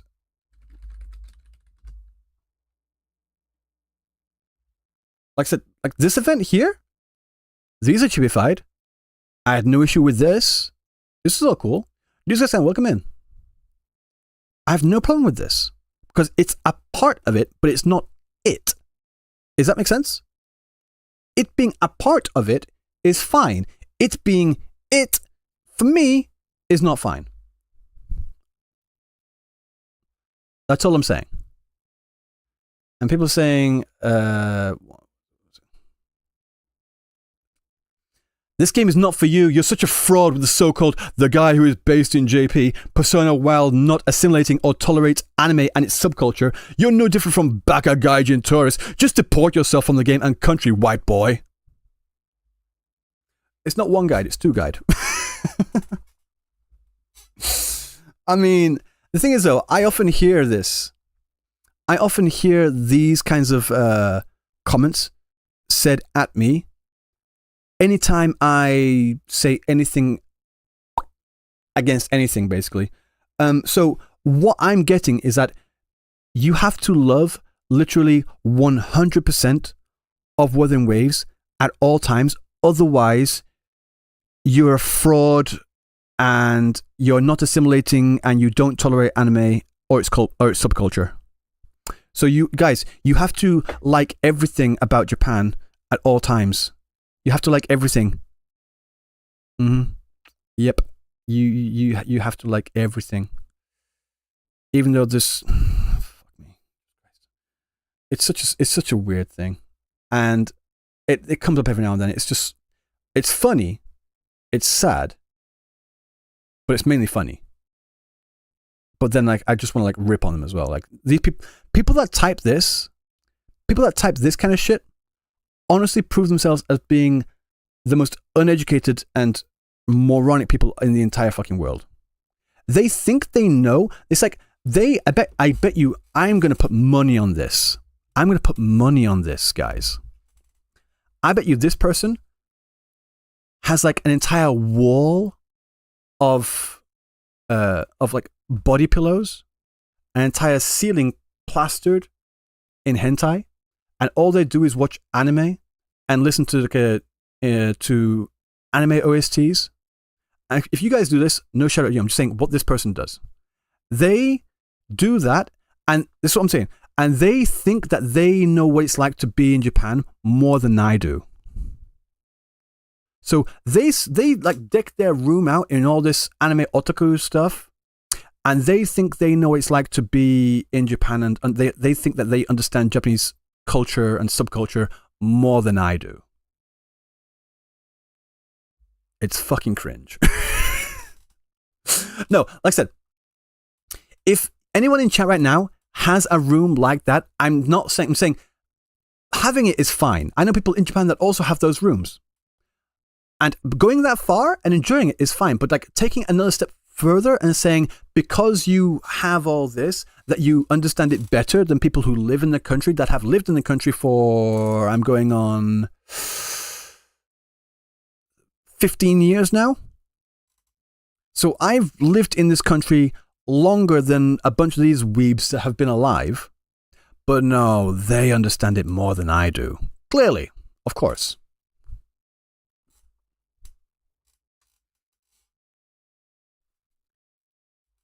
No, that wasn't that, guys. That wasn't even a shot at Tuhu. It wasn't. I swear to God, it wasn't. You guys know what I'm saying. I'm living in Japan, and I know a lot of people, Japanese people who hate Japan. Yes, same. Like one of the not biggest pastimes. That's mainly a British thing. I know a lot of Japanese people that hate a lot of Japanese stuff. You know? So, I'm just saying. It's just funny. It's just funny. I wonder what the comments are like right now. Probably not good. 20 plus. Let's see. Got a few relatable ones in it. It's sad that this is how you see it. Very unrelatable, to be honest. Though I thought you'd understand why people got upset at you. Wait, one minute. It's a nice break from the combat-based events, but making it permanent is a no-go. That's my opinion. Like it's an anniversary event, so making it permanent is just weird. Having other events be permanent is fine, but just anniversary events specifically, I'm like, yeah. Basically, my stance really making it permanent makes it a permanent facet to this game, which makes it take another step away from what it was presented to us, i.e. CPT1 to 1.x. I'm like, okay. I got some... you just want to eat them. You just reacted to 2 right now, by the way. Oh, that's something else. Oh, right. Kind of. Oh, yeah, guys. I went on Twitch last night or the night before. 23. Oh, the night before. I saw this. Just check Twitch. Everyone's doing nothing but talking about the St. Tontus Pokey Genocide War. Gotta be honest, from what I've heard, everyone sounds like an absolute idiot. Including everyone reacting to everyone's reactions, reacting to reactions. Like, the whole thing was stupid. Just really fucking stupid. I've just gotta be honest. I will say the one pet peeve of mine about that whole thing, I don't know if it's still continuing, but whatever, is that if you are gonna be reacting to this stupid, petty, schoolyard, juvenile bullshit, get out of the Wuthering Waves category. Or if you're a Honkai Star Rail person, get out of the Honkai Star Rail category. I don't give a fuck. Go into just chatting. If that's all you're going to talk about, if that's all you're going to cover, get out of the fucking category. If you're having a disagreement about something in the game, then sure. But right now, it's just people throwing insults at each other, being absolute children. Go into just chatting while you're doing that, and then go back later on once you're actually playing the fucking game. At least, you know? Jesus Christ. And this is why people have a bad impression of the Wuthering Waves community, or like, and also like recently the HSR community as well. It's because of like this kind of shit happening, and the top viewed people are constantly talking about this drama bullshit, or arguing or calling out and doing all this sort of thing in other communities, and they get the most views, and they're like literally the most watched person in the category. They become the poster child for that entire fucking game. And so if all they're doing is looking at that drama shit, or creating the drama shit, or just doing nothing but like putting down this game, putting down this person, or whatever, it sets a bad example. If you're the poster child, if you have the most views, you should be held at a higher standard. And that goes to Honkai Star Rail and just Hoyo in general, really. They're the biggest gacha company right now. That's why they should be held at a higher standard. That's why, in my opinion, they don't have top gacha privilege. They just don't. They should set the standard. They should be the gold standard. Same thing for like content creators as well. If you're like the most viewed person in the category, be the gold standard. Or get out of the category while you're doing whatever it is. You know? That's my opinion. Drama is interesting, that's why. That's fine. Just get out of the Wuthering Waves category. Get out of the Honkai Star Rail category. Get out of whatever gaming category it is. Go into just chatting. Talk about whatever you want to talk about. And then go back to the game when you want to play the actual fucking game. That's all I'm saying.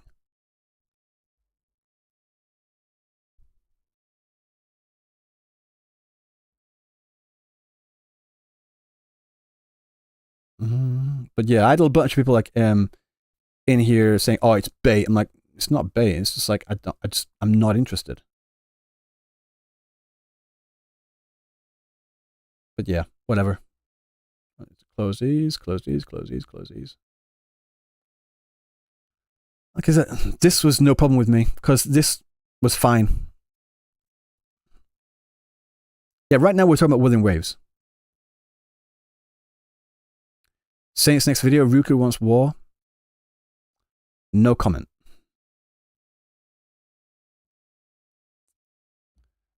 No fucking comment. That's all I gotta say. You know what I'm saying? I have no comment to that. Because, no, I'm not saying anything at all. Anyway, so we've already looked at what I am looking forward to for now. Like I said, I'm really looking forward to Zani, because Zani is really damn cool, and this animation is fantastic. Like this animation, I don't know, do they have different? This quality of animation here is different to this one. I wonder if they got like a different studio. They probably did. They probably like commissioned out one studio to do this one and another studio to do this one, and then just use both. I want to know which studio was used for each of these. Does anyone know? Does anyone know which studio did the animation for like this one here? Like this here? Any idea? Because, like, I'll be honest, like the animation is fine, a lot better than anything I could do. But I really like the animation more in this one. It just seems more. There's like more frame rates in there. There's more frames. There's more details and such. Yeah, I don't recognize the style. This one, I swear to God, I recognize these eyes. I know they're Zani's, but I mean the detail on the eyes, like the way this is animated, it looks so familiar. I don't know where. I would like to know if anyone knows which animation studio did this. Mappa? I don't know.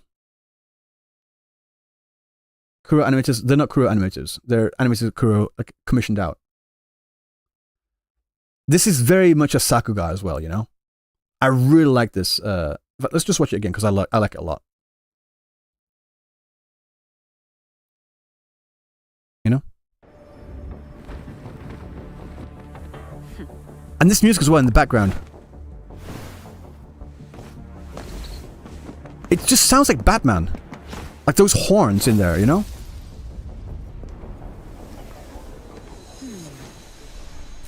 And that transition was fantastic. I like this image. I need them to release this image in like 4K, you know? I need this image like in 4K. Really high quality. This is so damn cool. I love it. Close to Netflix anime? Yeah, it does kind of, it reminds me of what was it? Castlevania? I think it might be the Castlevania studio. It's kind of similar to that. Fate, no, I can recognize Fate art. I don't think that was Fate. By Fate you mean Ufotable. Ufotable? Ufotable. Whatever it is. I don't think it's Ufotable. Yeah, it's not. It's not. It's definitely not. But like this art is fantastic. UFO table. Trigger.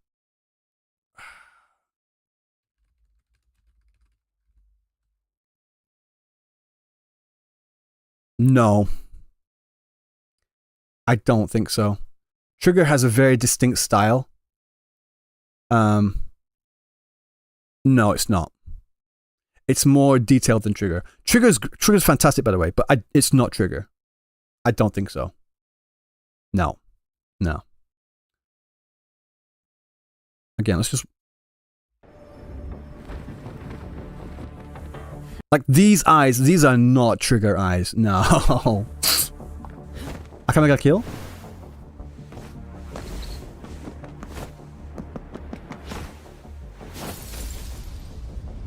Might not be a powerhouse, but it looks kind of closer to that than anything else. It's in-house. I don't think they have in-house animators. Trash. I don't know which one was your response. I'm sorry. I've been busy in here. But like... Yeah, the stat looks really familiar, I know, right? It's really annoying me. Yeah. Guys, did you notice in the live stream as well, when they showed like more of her combat in there, I think she has like an auto parry in much the same way as, say, Jianshin. I think she has like an auto parry. But I don't know. It was in the live stream where like she was like facing here, then someone attacked from the side, and she like dodged and got straight in there.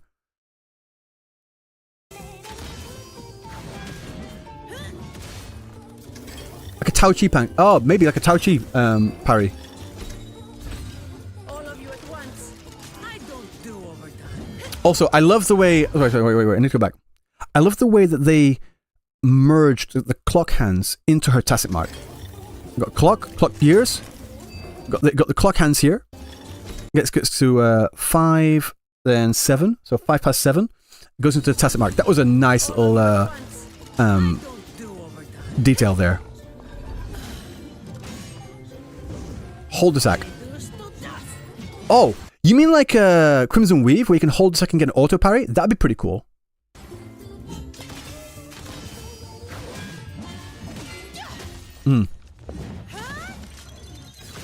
I swear to God, that sound effect as well. It sounds like the Final Fantasy one. That sounds like Final Fantasy haste, slow, those kinds of time-based magic. Yeah. Crimson Weave can auto parry? Yes. Wait, you didn't know? You just hold. Oh, wait, hold dodge. Sorry, yeah. Sorry, true. It's not hold auto attack. It's not hold attack. It's hold dodge. Fair. That's what I meant. Holding dodge. Yes.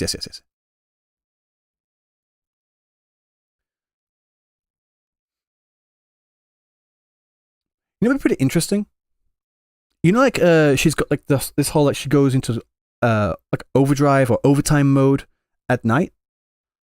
I wonder if there's going to be something in her kit that like because there's time in the game, right? There's a clock in the game. I wonder if like if you're using Zani within a certain time, she gets a certain passive. Look at Wuthering Waves general in my Discord. Okay, hang on. Damn, that is sick. Holy fuck. One second.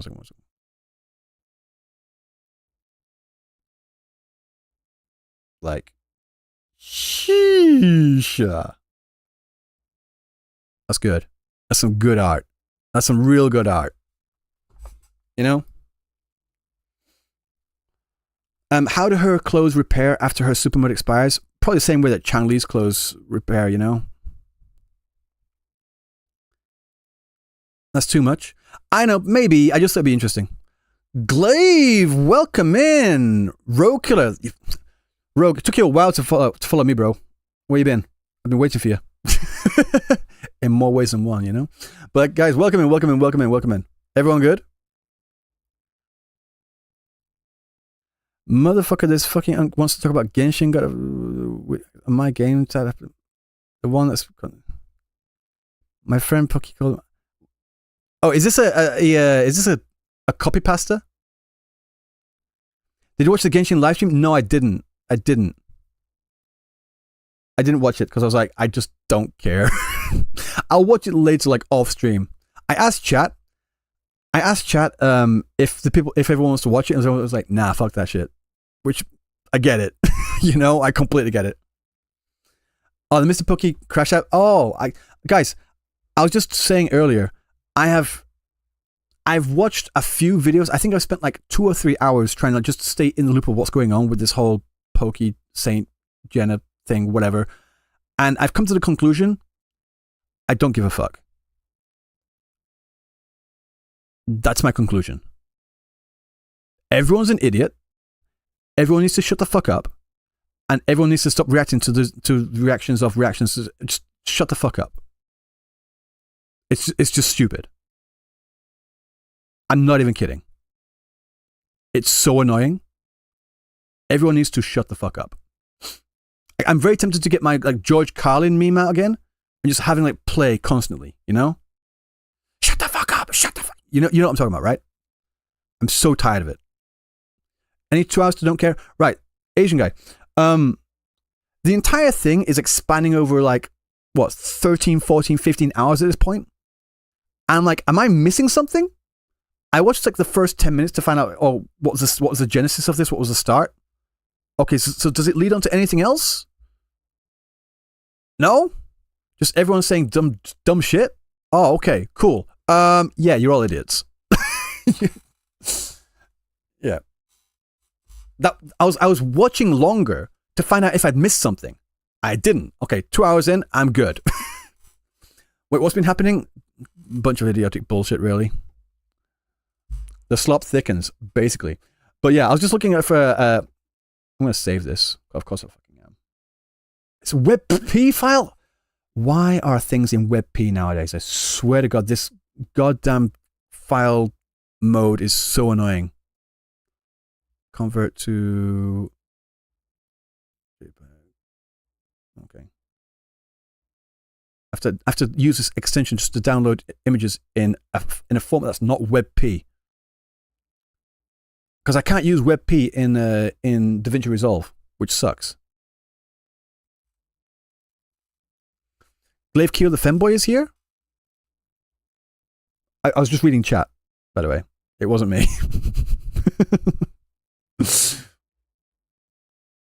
So, WebP is a superior format? Yeah, but no one can fucking use it. No one can, like, by saying no one, I mean like no, like programs.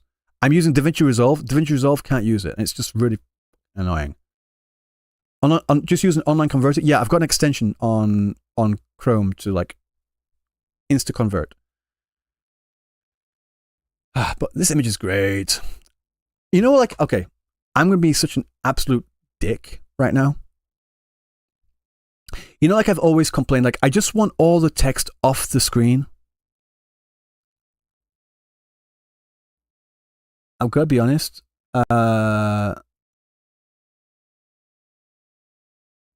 This here is actually pretty damn cool. I've got to be honest. This one they put a lot of effort. I like this one. This one's really cool. But like usually, when they have like all the event description here and Wuthering Waves up in there, I'm like, I'm all right. But like this one's cool. This one's cool. I like this one. But I'm still glad to get this one as well, you know? Damn, this is some high quality shit. The JP Kanji version? Let's have a look at the JP version then. I don't know. Mechokoshi. Guys, I don't understand Japanese. I can't write it. I can't read it. I'm just guessing. It somehow worked out, but here we go. Because I'm clearly a fraud that doesn't know. That looks like a samurai script. I mean, like, you know, like when you got like a samurai movie and they got like the calligraphy on there. It looks very much like that. It's just the katakana version of Zani, but like it does have like that kind of thing on there. Please send the link of Zani wallpaper. Well, if you're interested in the Zani wallpaper, 1 second.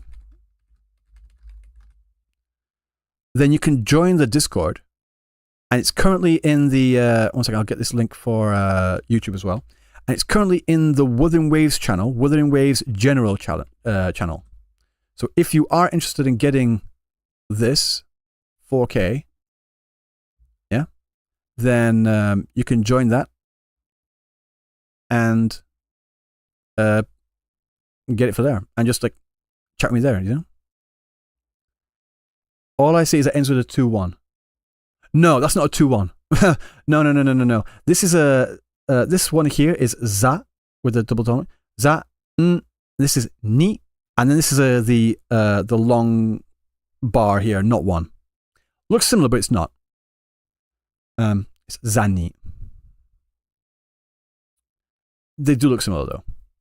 It's also the same for like the katakana do and the kanji for kuchi. Because the 1 second, can I get a whiteboard? Who's interested in a Japanese lesson? Okay. But like, this art is so cool.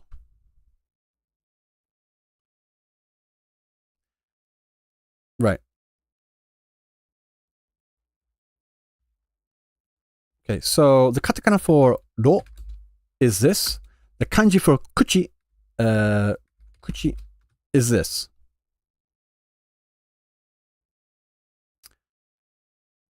There's a slight difference. This one is slightly taller than this one. This is like a square. Like, this one's just slightly longer. But yeah.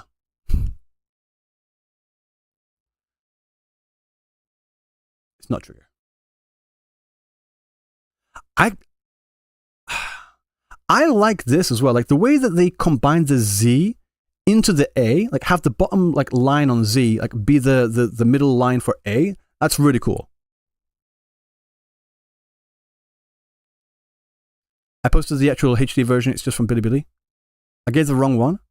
I just shared a Discord link or whoever's put it in there. But like, yeah. Based on my experience with which language is harder to learn, Korean, Japanese, or Mandarin? I would probably say Mandarin, just based on like writing structure alone. Like just on the writing, it's a lot more confusing. Korean and Japanese is very similar. Korean is probably the easiest of the lot, like writing wise. Japanese is like the middle.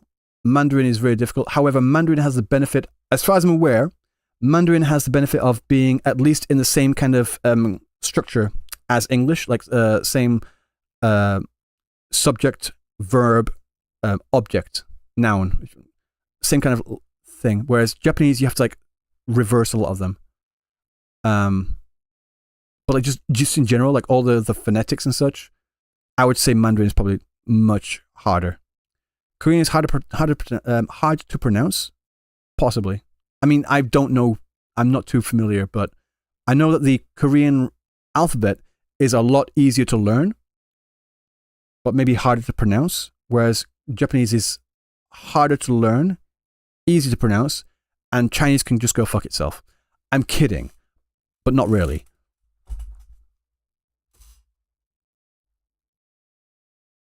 So, yeah. This is cool. I still want to know who animated this.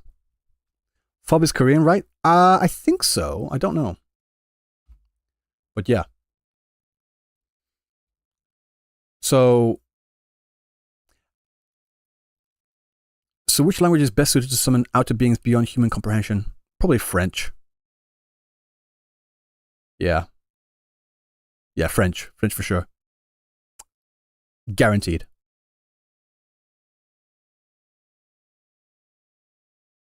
%. Yep. German? Nah. It's Welsh? Oh, you don't want to summon the Welsh girl. Nah. Tagalog is harder since it's evolving.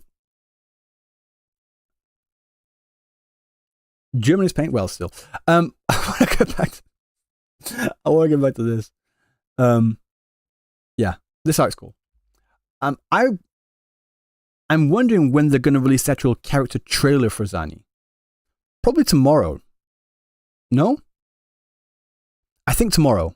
Because usually they release the combat trailer on one day, and then they'll release the actual character trailer the next day. So, but it's really interesting that they're releasing this at this time, because usually they release it at around midday, either 12 p.m. or 1 p.m. my time. But today, they released it at around 7 p.m., which is a lot later. Sunday, perhaps. Maybe. But I'm really looking forward to this. Not looking forward to this. Just my opinion.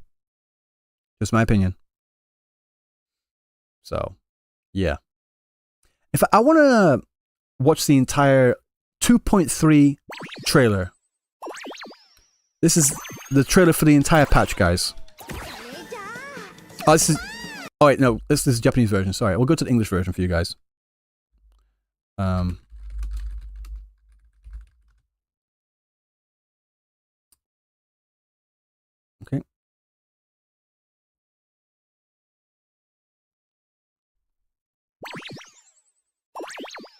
Okay.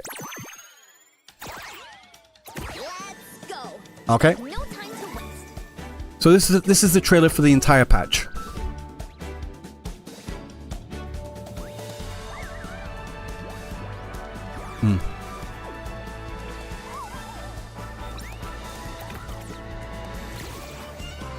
I've already made my feelings very well known on this aspect.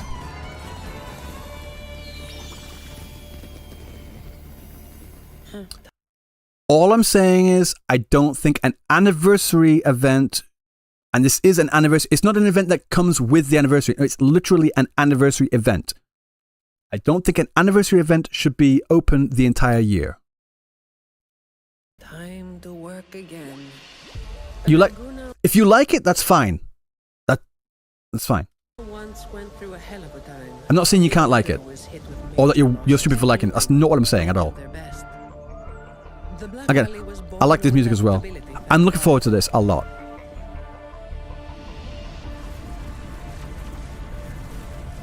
I'm wondering like what this is here, you know? There's like this translucent shield type thing. Is this something that's like part of her forte? I'm really interested to like see what this is, because I don't think we saw that in her combat trailer. Efficiency is everything at work. It's all about hitting the nail on the head. Why don't you think it should be open for everyone? That's not what I'm saying. I'm just saying it shouldn't be open all year. An anniversary event. It's like having a birthday party available, having an open birthday party all year. How hard is that to understand? Let's get this over with. Ass. Love it. Wait, they just... Oh, his animation changed there. You see, he's like there, or is it just like completely different? All right. That all you got? Mm. I can spare a minute to knock some heads around. Give me your worst. Reduce to dust. I'm still looking for That's a wrap. I'm still looking for a more up-to-date poll on Japan's favorite characters, but Zani is by far. I can show you that as well.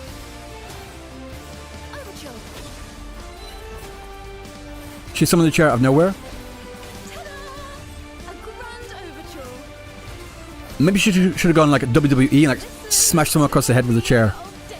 Like imagine if like the next attack after she pulls the chair out, like she's like hit into the chair, and the next attack after that, she gets the chair, whoop, boom, like just slams and just like hits someone like WWE style. That would have been funny.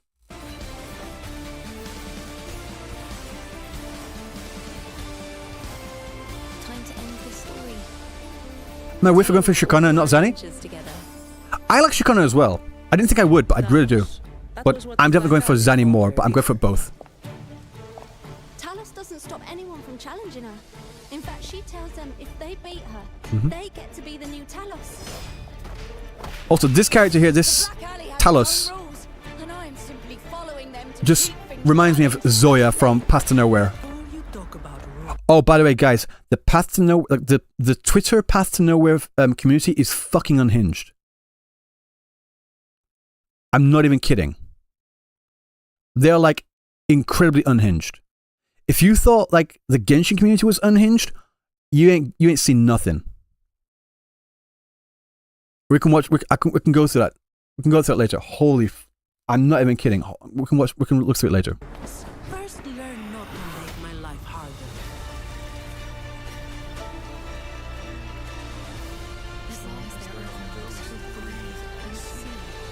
Having both characters in there, I like this. Unhinged how? You'll see.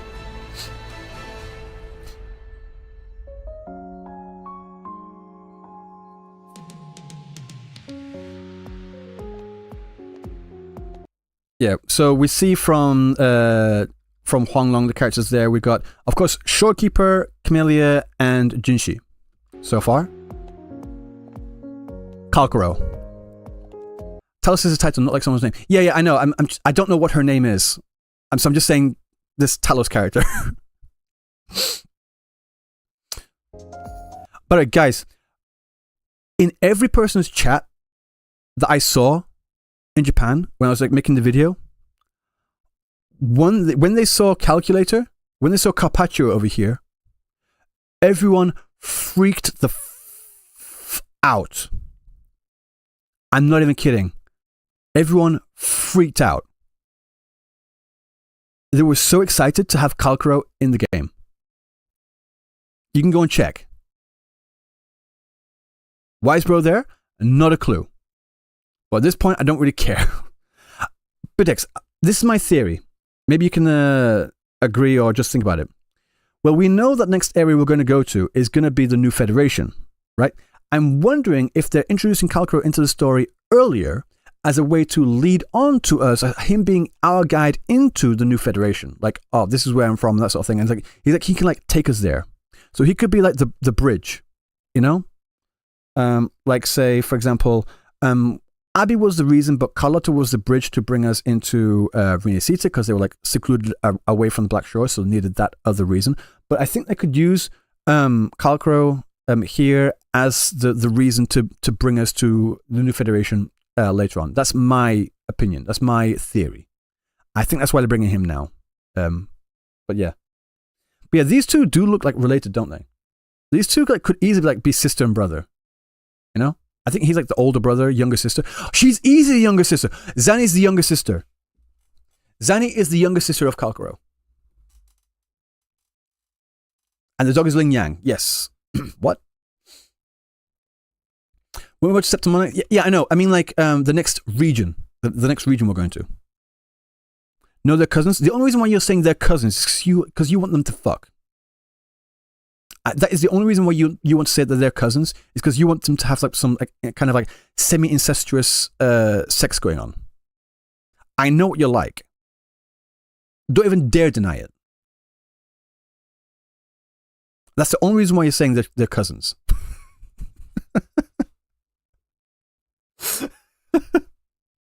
Yeah, and Carlotta is stupidly short.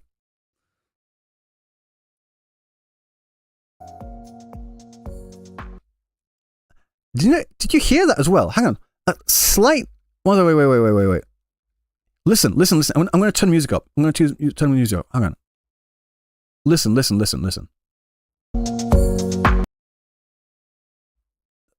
Attention to detail. Like having the maracas.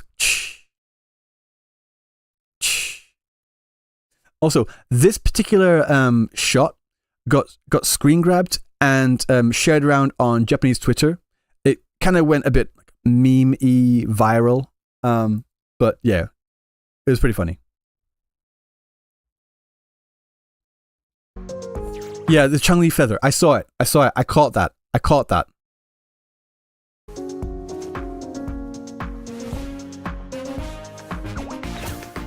Mm-hmm.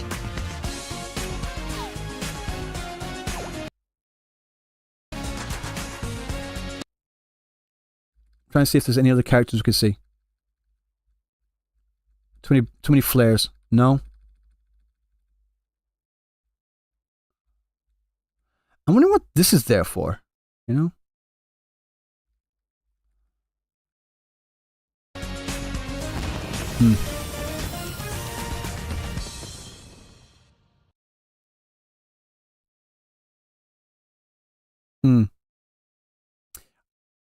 The art's really good, but I know a lot of people said that they were getting like rickrolled, and I was like, I didn't understand it. I didn't realize it at first, but then it's like when I started listening to it again, it's like, oh, I get it. Cantarella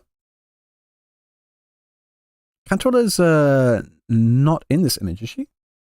No, we've got Milrover here with Zani there in her Super Saiyan form, then Zani in her regular form with Sentry up here because Sentry is the material you need to farm for Zani.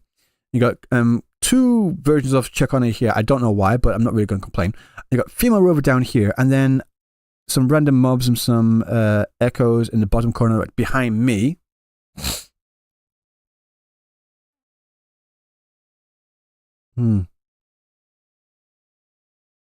Yeah.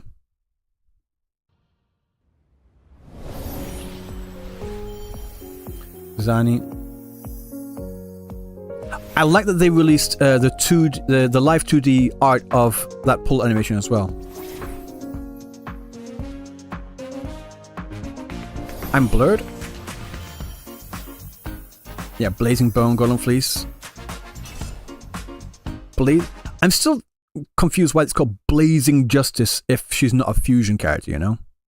Like this character, like Zani is like full of contradictions. Like she's a gauntlet user that uses a massive shield that turns into a massive greatsword, and her weapon's called Blazing Justice. I mean, alright.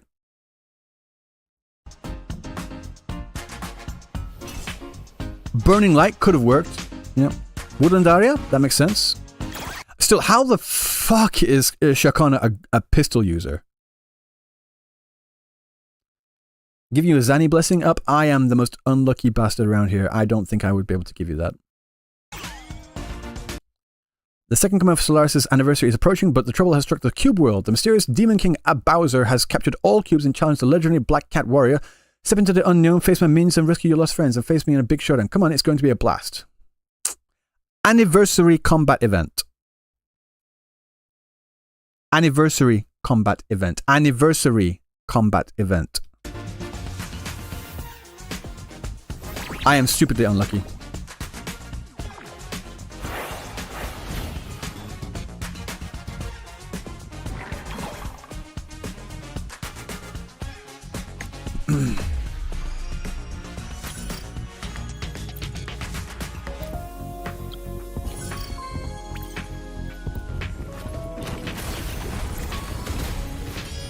I'm just staying quiet.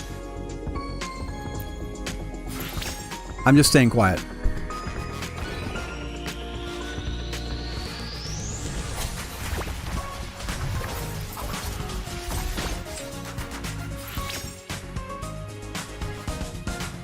Drink some water. I'm actually out. So, just to be clear, there are at least 2 chibi events so far. You've got the combat event here, this one here, the combat event, and then you've got this like Monopoly type game here as well. The QB Derby warm-up. So it's not just 1 event, it's 2. It's not just 2, is it?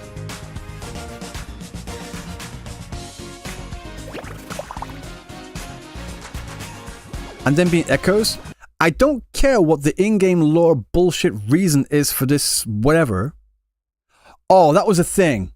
That was a thing. Oh, for fuck's sake. Right. Right, guys. On my tweet about me not being particularly into this, and like, I don't like this. This is, no, please do not do this.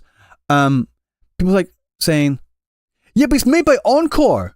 It's made by Encore. That's why it's like this. It's made by Encore. I'm like, no, it's not made by Encore. It's made by Kuro. Kuro made this. Kuro made all this. Kuro made absolutely fucking everything.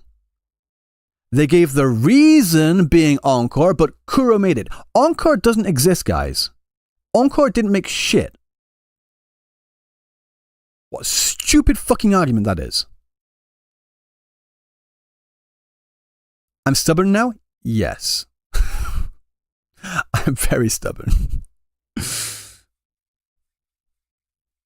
So, like, this whole thing of like, whatever, I'm like, whatever, man.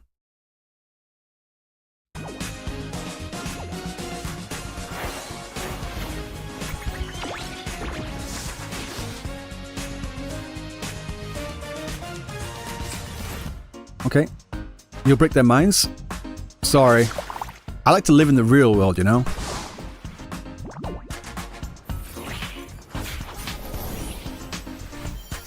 Okay.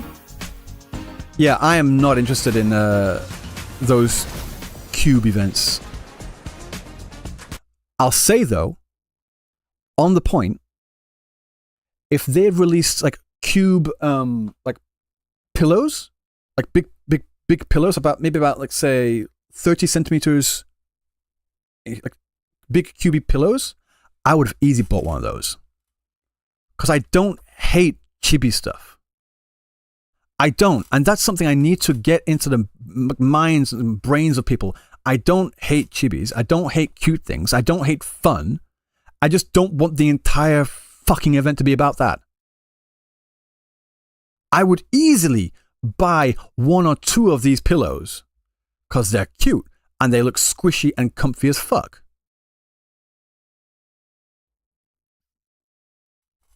People are not able to like differentiate the difference, you know? Just don't do it. Just don't about it too much. Yeah, I know. Fun hater? Yeah, obviously, clearly. Okay. Another event with these cubes. Chibi's only coolest merch. Memory travelogue. Again. No. It's like 4 different events and they're all chibi cubes, guys. Yeah, I have my preferences and that's fine. I'm saying, why are all 4 of these events this? Can we have one that isn't? Please. Just one.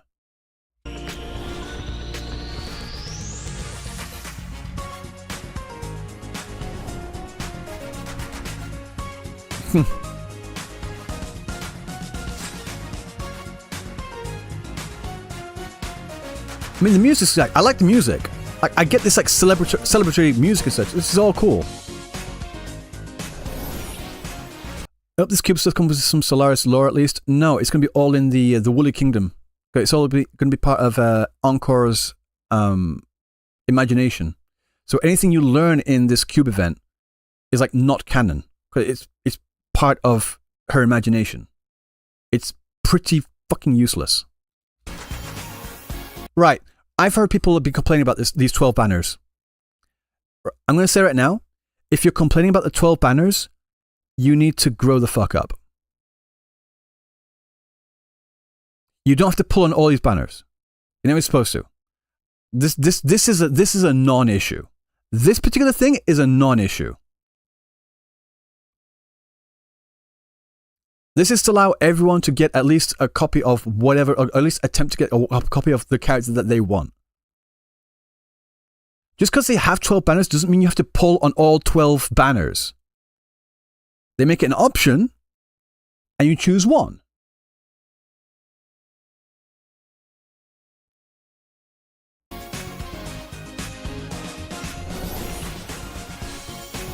This is a complete non-issue in my opinion.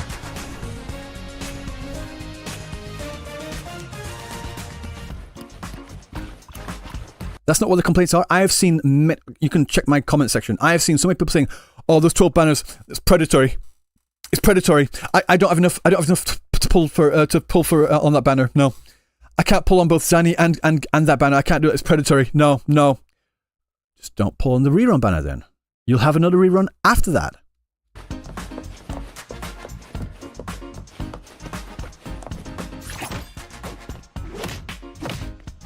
It's a filler patch, they need to take a break. I get that. That's not what I'm saying.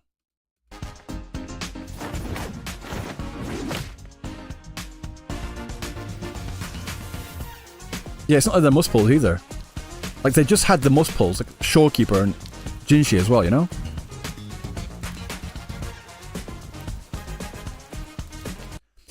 Yosuma will never die.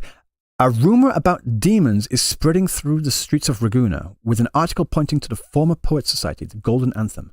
As you dig deeper, you uncover a tragic story deliberately concealed by the Order. I want to know more about these demons, you know?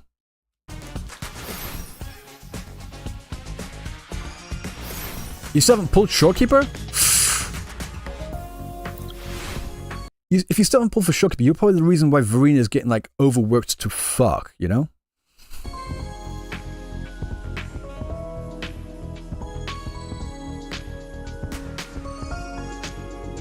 This was the only part in the entire live stream that I could see a reference to the Huanglong region. Really. Like they had the Jinshi, Kalkra, blah, blah, blah, blah, blah, blah. But this part here was the only thing I could find of them referencing the Huanglong region. Beneath the iceberg of thought's deepest layers, all dreams are interconnected. Those neglected in the dream sea accumulate over time, merging and entangling in the abyss. Now the door to the Somnoir's depths has been opened. In this quiet place, absent of wind or light, a mysterious person sends you an invitation to a film festival. I'm interested to find out what this is about. And this is another idea I have. You know, like people are saying, like going back to the anniversary event. I don't want to happen it, but just people saying it's not a replayable event. It's just a one-time thing, but it's permanent. I disagree with being permanent, but like it's permanent, but it's like there for those who want to play at any time. Like the Somnoir Labyrinth. I think the Somnoir Labyrinth should be refreshed every 2 patches or so. Every second patch, they should refresh the Somnoir Labyrinth with a new slate of characters to like give the other older characters some more depth in there. Because they could basically just like do short 30-minute sections for each character, right? And they could just like reuse assets like they did with Yinlin and Changli and such. They could just reuse old assets and to give those characters some depth and give them some fucking attention. And that's the way they could introduce these other characters, the older characters, and give them some more love, more attention. And like I said, introduce characters such as Dan Jin, Yuan Wu. They've got Kalkaro in the live stream, but maybe bring him in there as well. You know? Have that. This is the new Somnoir, no? That's what I'm saying. And they've got the Somnoir Labyrinth, they should just reuse that. Is it not the Somnoir? They say Somnoir Depths. It could be the Somnoir Labyrinth, but we still have no confirmation. It could be a different thing. Because the Somnoir is also part of the Depths of Elusive Realm. You know? So we're not sure which one it is.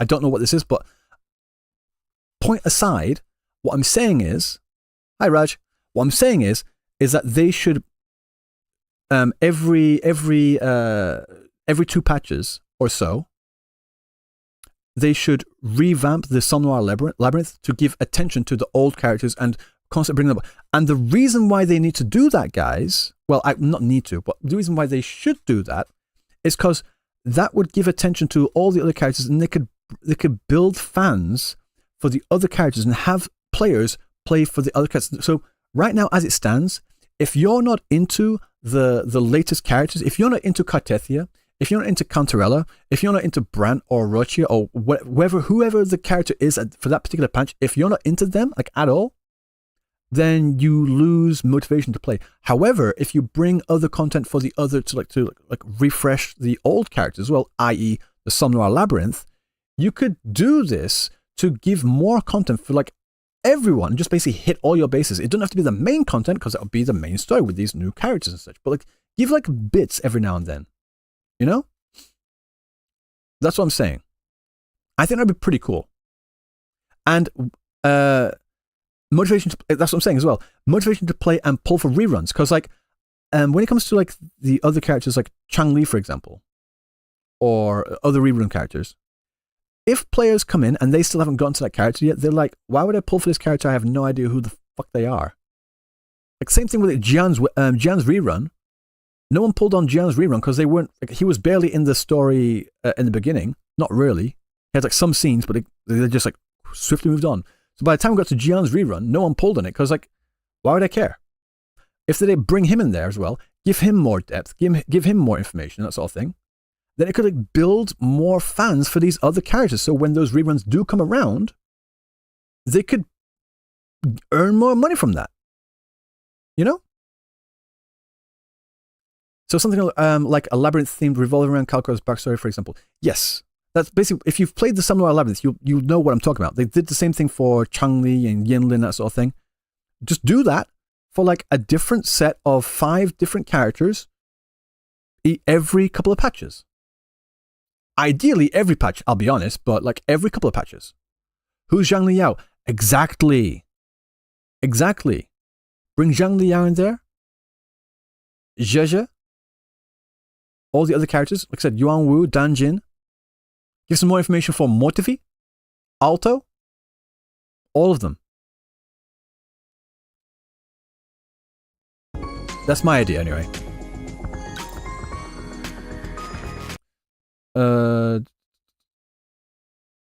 It says Dreaming Deep. I'm wondering if does it confirm whether it's Elusive Realm or Som Noir Labyrinth. I don't know. It looks very different. Right. This is like the chibis I don't mind. Like this section here. Like this kind of thing, I don't mind this. This is like my limit personally. This is my limit for like chibi events. It does look corny, but this is my limit. You know, it's like controlling the chibi versions to get into like a battle or some other thing. It's like how they do in Nikke, where you control the chibis to move around the map, but then you get into like the battles where you have the full character things. Okay, so it looks like it's the dream thing. Definitely looks like Som Noir, not Elusive. Yeah, Dream Link. That's the one.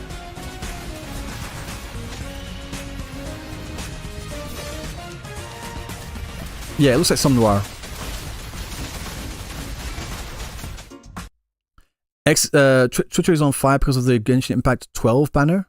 What? I have no idea. Phantom Crownless. Oh, that Crownless looks so much better. What's going on Twitter right now? I'm looking forward to this.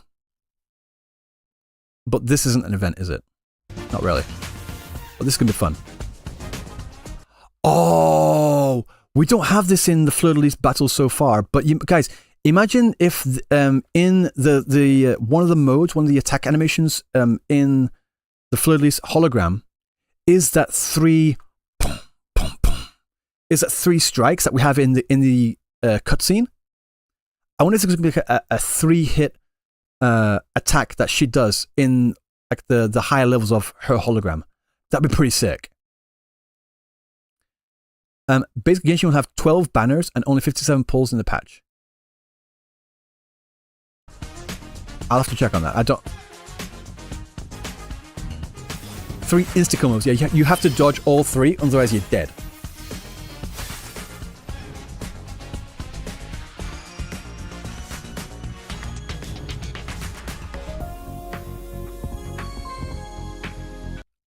What's that? Oh, no. Resounding Waves is an event where you can review the milestones. Oh, wait, this is like looking back on your past achievements, quote unquote.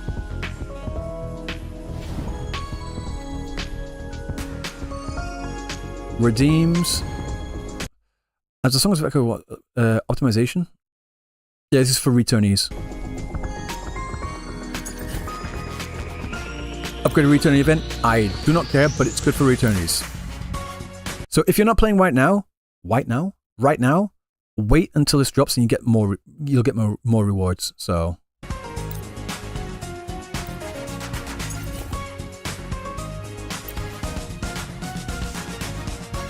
how many pulls is that? One second.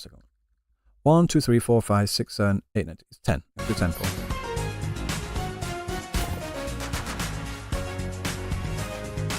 This birthday blessing thing, I'll be honest, I don't care. I mean, the crown's cool. Right, but here's the thing. And this goes to my point. If you get this crown, and you have that crown on your birthday, but after your birthday's over, you don't have the crown, or maybe for a week. You have that crown for a week. And after that, it goes away until next year. And then when it comes back, it makes it feel special, doesn't it? I'm going to harp on it some more, guys.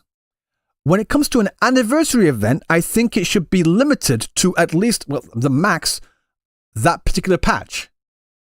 Not all year. That's my argument.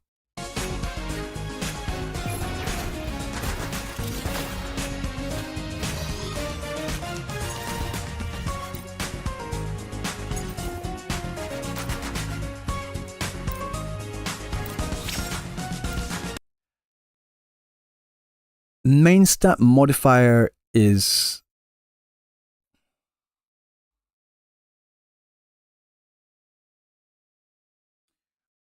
in the game right now.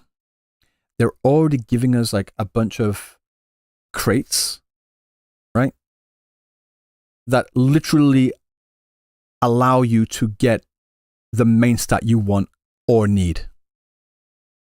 They're already giving us that in the game.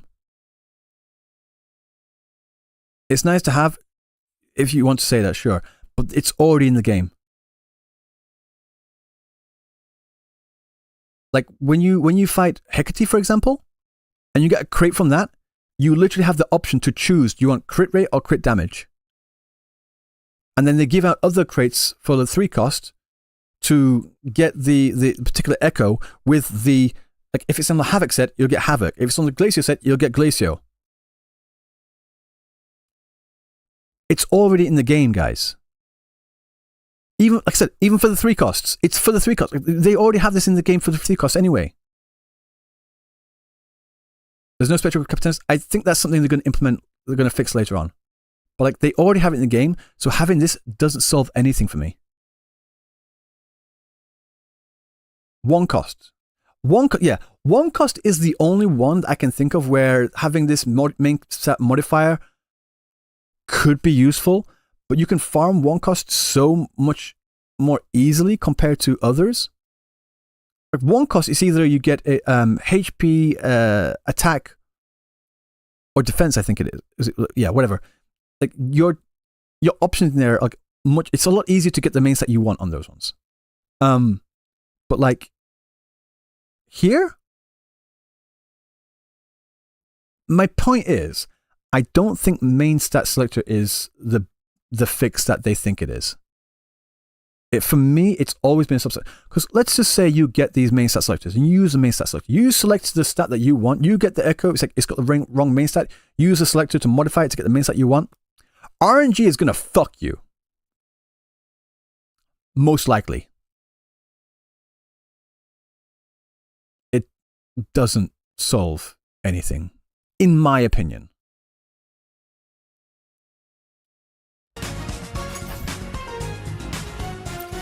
You found multiple ones for Brent.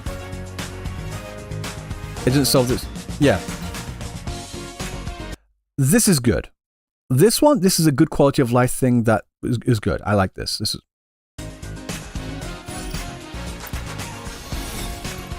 Also this one here. This one's also good. Like again, now that there's like no cooldown for the bosses, it's a lot easier to like farm. It's a lot easier to farm these bosses. So it's a lot easier to get that main stat that you want. So not everyone farms. I get it, but it's just saying it's easier. You don't have to either. Like you could just do dailies and you can get like a lot of these echoes. I've gotten a lot of really good boss echoes just from doing the dailies.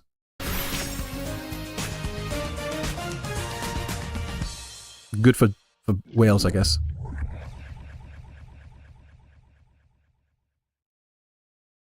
Yeah.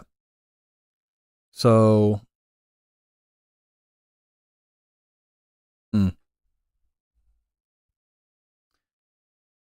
Just saying. Where we can max def main echo first and sit. No. Leoster? No. You can't do that. You cannot do that. Okay, I see what you're saying. It doesn't explain it here, but you can only change the main stat of unleveled echoes. You can only change the main stat of unleveled echoes, unenhanced. Yes. So if you run if you like level up a defense main stat and get some really good substats on there, oh shit, if only it wasn't defense. First of all, why are you like leveling a main stat defense in the first place? But that's another conversation. Unless you like building it for your own Wu. But you get my point. No one would do it in the first place. But if you did, you still can't change the main stat. It's only for unenhanced.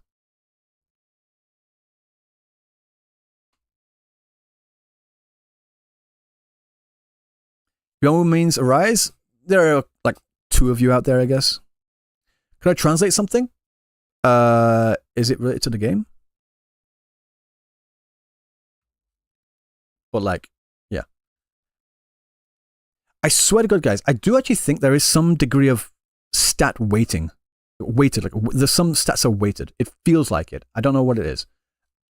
At least in the main stats as well. I don't know what. Like when I'm going through tacit fields, I get so many Glacio on every set except the Glacio set. Just a Wuthering Waves fan manga creation. Okay, send me a link.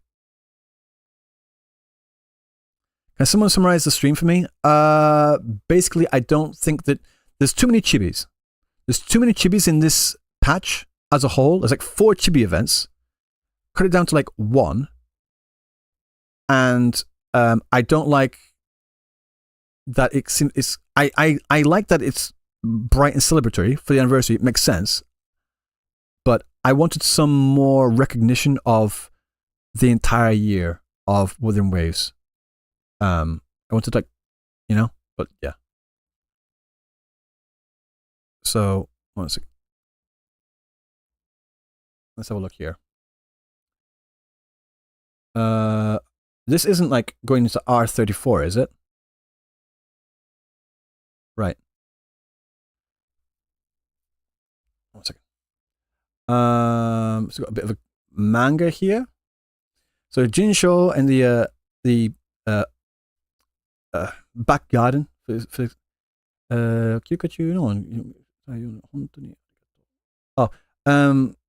thanks for responding to the mission summons on even on your time off.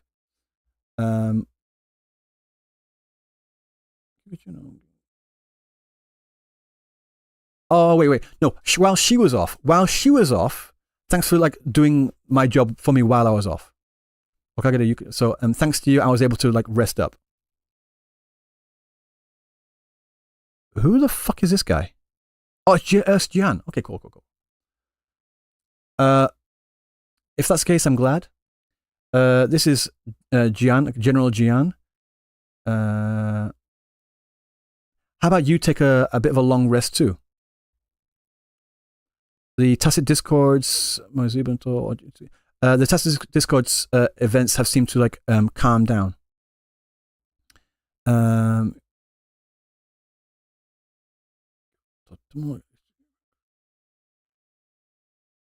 So even for the is it Night Riders? What's the name? What's the name for that Gian's whatever Night something? Like even if with the current state of them right now, even if you took a break, there'd be like no laxness in the patrols. Like things won't fall to shit. Basically, Midnight Rangers. That's the one. Midnight Rangers. That's the one.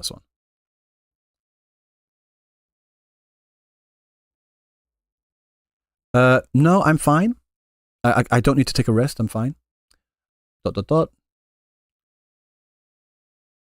無理強いはしないよ。Well, I won't force you. I won't force you to take a rest. Excuse me? Rover?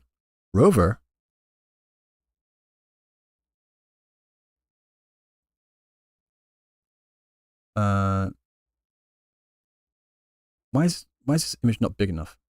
Right. Oh, you guys have exchanged like contact information, like privately? It's nothing like that.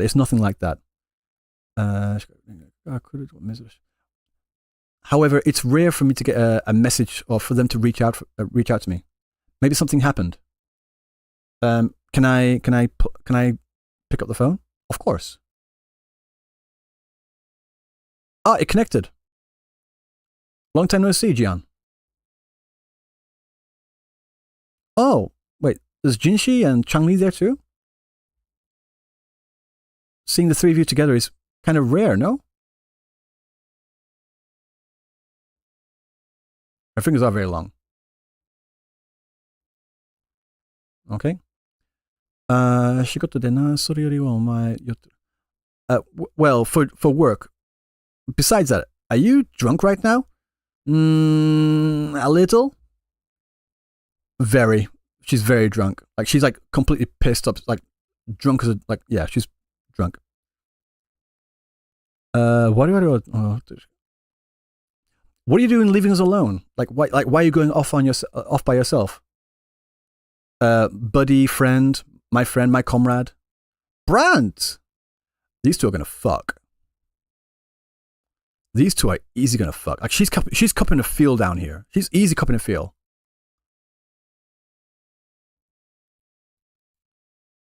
I mean, it's hot. I would too, but wait. Oh, this is a continuation. Wait. So much text on here, guys. Right.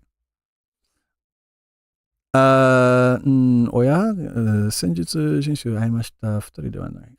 Oh, isn't it the two people from Jinsho that we met the other day?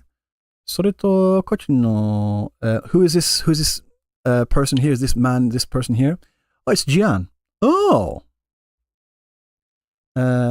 I've heard a lot from you from the rover. I've heard a lot about you from the rover. I would love to meet you one day. Wait. みんな仕事中だったらしい. Everyone was busy working right now. また日は let's try again another day. Oh, okay. That's a shame. Sorry, you guys. Sorry, the three of you. No, it's fine. Sloppy kisses and segs. Why do they look like a married couple right now? Just saying, they look like a married couple. Let's talk at the next chance we have. See you guys later. Like see the three of you later. Ring City seems like a really it seems like they're having a lot of fun in Ring City right now. I'm a little bit sad. I'm a little bit lonely. A little bit. It's like, I wish I was there. Kind of thing. Who was that man just now?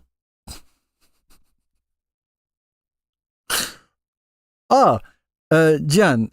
That was the first time you're meeting them, right? That person is.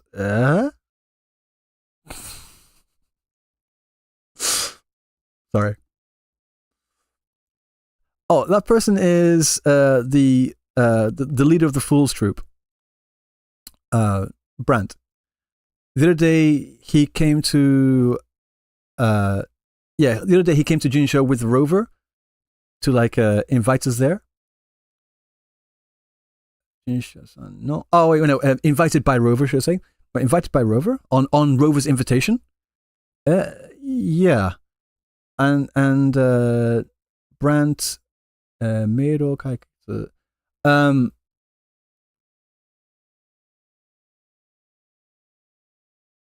Brant is like on not a pilgrimage. Well, that kind of thing. Like, it doesn't matter like who he like interacts with. He's always like that kind of person. Right, Chang-Li. He's always like that. He's always like that with everyone, right? Like the one of the appealing points of Rover is their ability to attract many kinds of people. Yeah, many people in Ring City are like drawn to like that.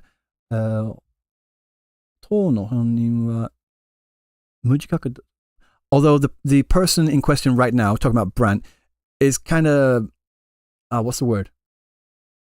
They are kind of oblivious to people's to their surroundings sometimes. Also, I've just realized, Lucim Dantis, thanks for the sub. I greatly appreciate it. Thanks so much. ただまあ彼に関しては二人のお酒飲むのがなんか Oh, however, to see the two of them drinking like that, drinking buddies right now, していたとは it's like the first time, something like that. 発表していたの it's the first time I've seen that. 彼とは特別深い仲にはなっているのかな Maybe those two have a deeper connection. So she's provoking him. It's like, oh, well, yeah, it seems like these two have started being really close drinking buddies right now. Maybe they have a deeper connection, you know? Got 5 decent echoes after 100? Yeah. RNG sucks balls. And Jinshi's saying, Sensei, like, Changli, what are you doing? What are you saying? Yeah, she's like, why are you provoking him like that? Alright. Why the fuck not? Okay. 何を取りは元気そうで安心。Well, to see them in high spirits and healthy and good like that is good, isn't it? It's reassuring, right? Yeah. さて、話は変わって、well then, let's change the conversation. ごめん、長めの休暇は取り、you should also, wait. Oh, maybe it's good if I can take a bit of a long break. There's a place I want to go. Oh, are you going somewhere? 実はリネシータの幼馴染。Oh, he's going to see an old friend, 顔なじみ, a friend, an acquaintance in Rinisita, or an acquaintance from Rinisita says that they want to meet up. 今は今週も落ち着things in Jinsho seem to have settled down, and I think I might go over there just to get some information. 運が良ければ評価者 If I'm lucky, I might be able to meet up with Rover. ただ練習とは although there are like certain like internal political things in Rinisita. One second, I'm just moving my thing.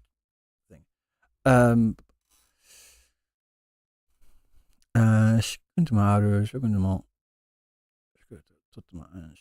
Oh, well, as both like the general and higher up here, I'd be very reassured if you could come along with me. She's asking Jian, like, are you gonna? How about you, as a general, like someone in your position? Are you interested in coming to Rinisita with me? And he's like, nah, I'm General Jian. Sensoku Seijin. Sensoku Seijin. I think this is basically like you're like holding yourself back. You're too reserved. Not just in battle, but in all sorts of things. Oh wait, no. Sorry, no. I took it like wrong way around. No. Opposite. Flip that. She's saying you need to be more proactive. Let me be more proactive. I want to get the actual word. What's the actual proper good word for this in English? Sensoku se.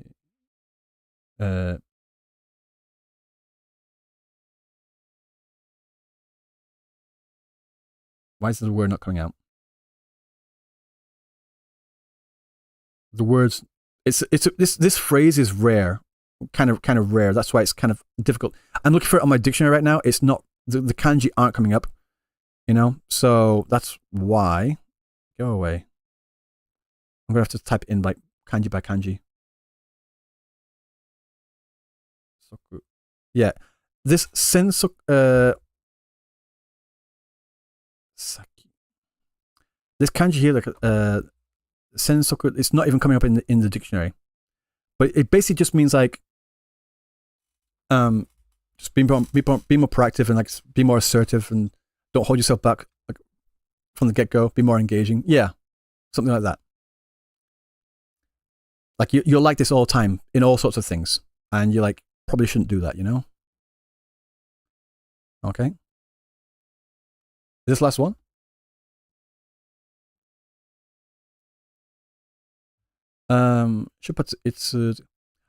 It's thinking about it. When are you setting off? I was thinking about setting off sometime today, but I'll wait for you if you need me to. It's like thinking.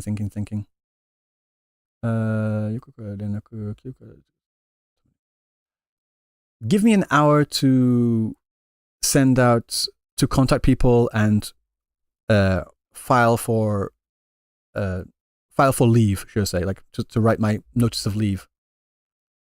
Of course, 1 hour is fine. Is 1 hour fine for you? It won't. It'll cause no problems if I leave the battle, the front line for a few days. Yeah, could have got a, and they're just in the middle of training, and she's like laughing. What? What's up? Yeah, nothing at all. She's like, oh, to see that Jian's taking a break for himself, like, because usually he's like always told to take breaks. He never takes breaks by himself.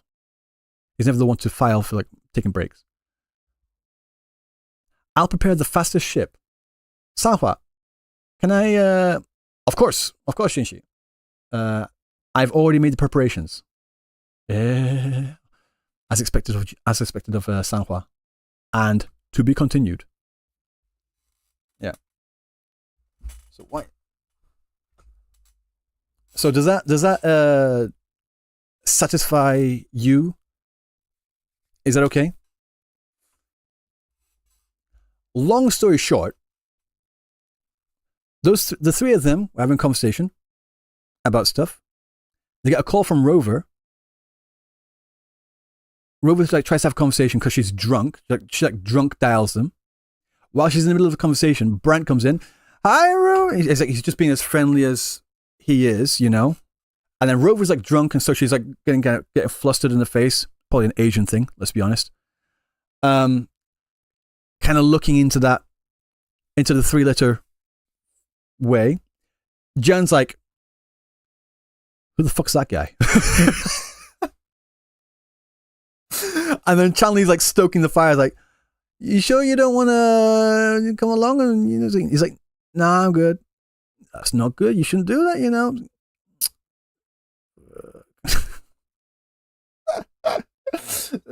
Yeah, Brant and Rover.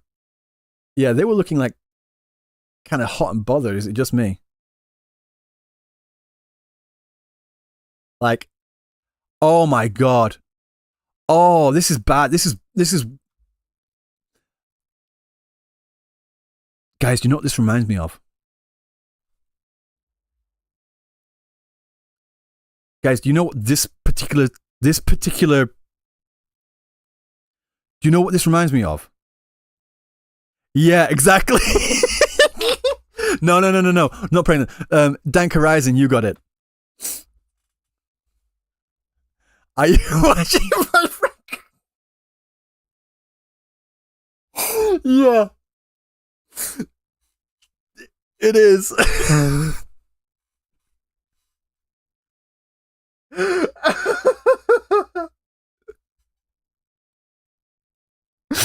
It absolutely is.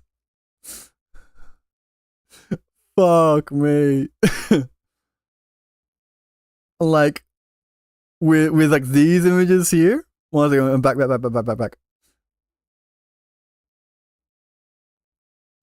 Oh no!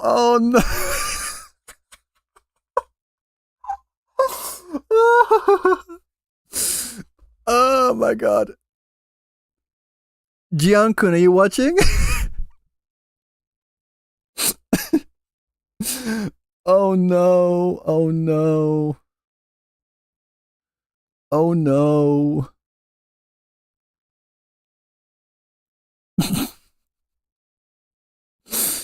Just saying. Jian-kun, Otoko-kun, are you watching? Yeah. Mr. General over there got NTR'd. Not actually, we don't know, but it's like these faces are really close, and you know, and she's like all flustered and such. What's that? Is this a continuation? I can't do them. I can't spend like all day doing these. I'll be honest.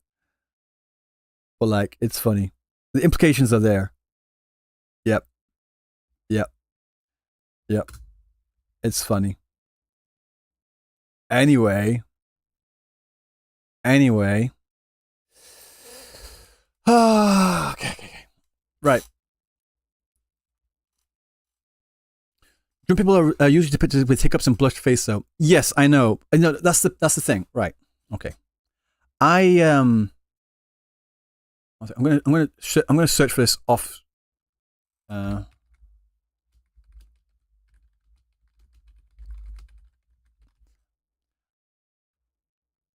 gonna look for. No, not that one. Not that one either. There's a few joking ones, a few like parodies. I actually referenced this in my recent video talking about the whole Genshin got NTR thing. Found it, right.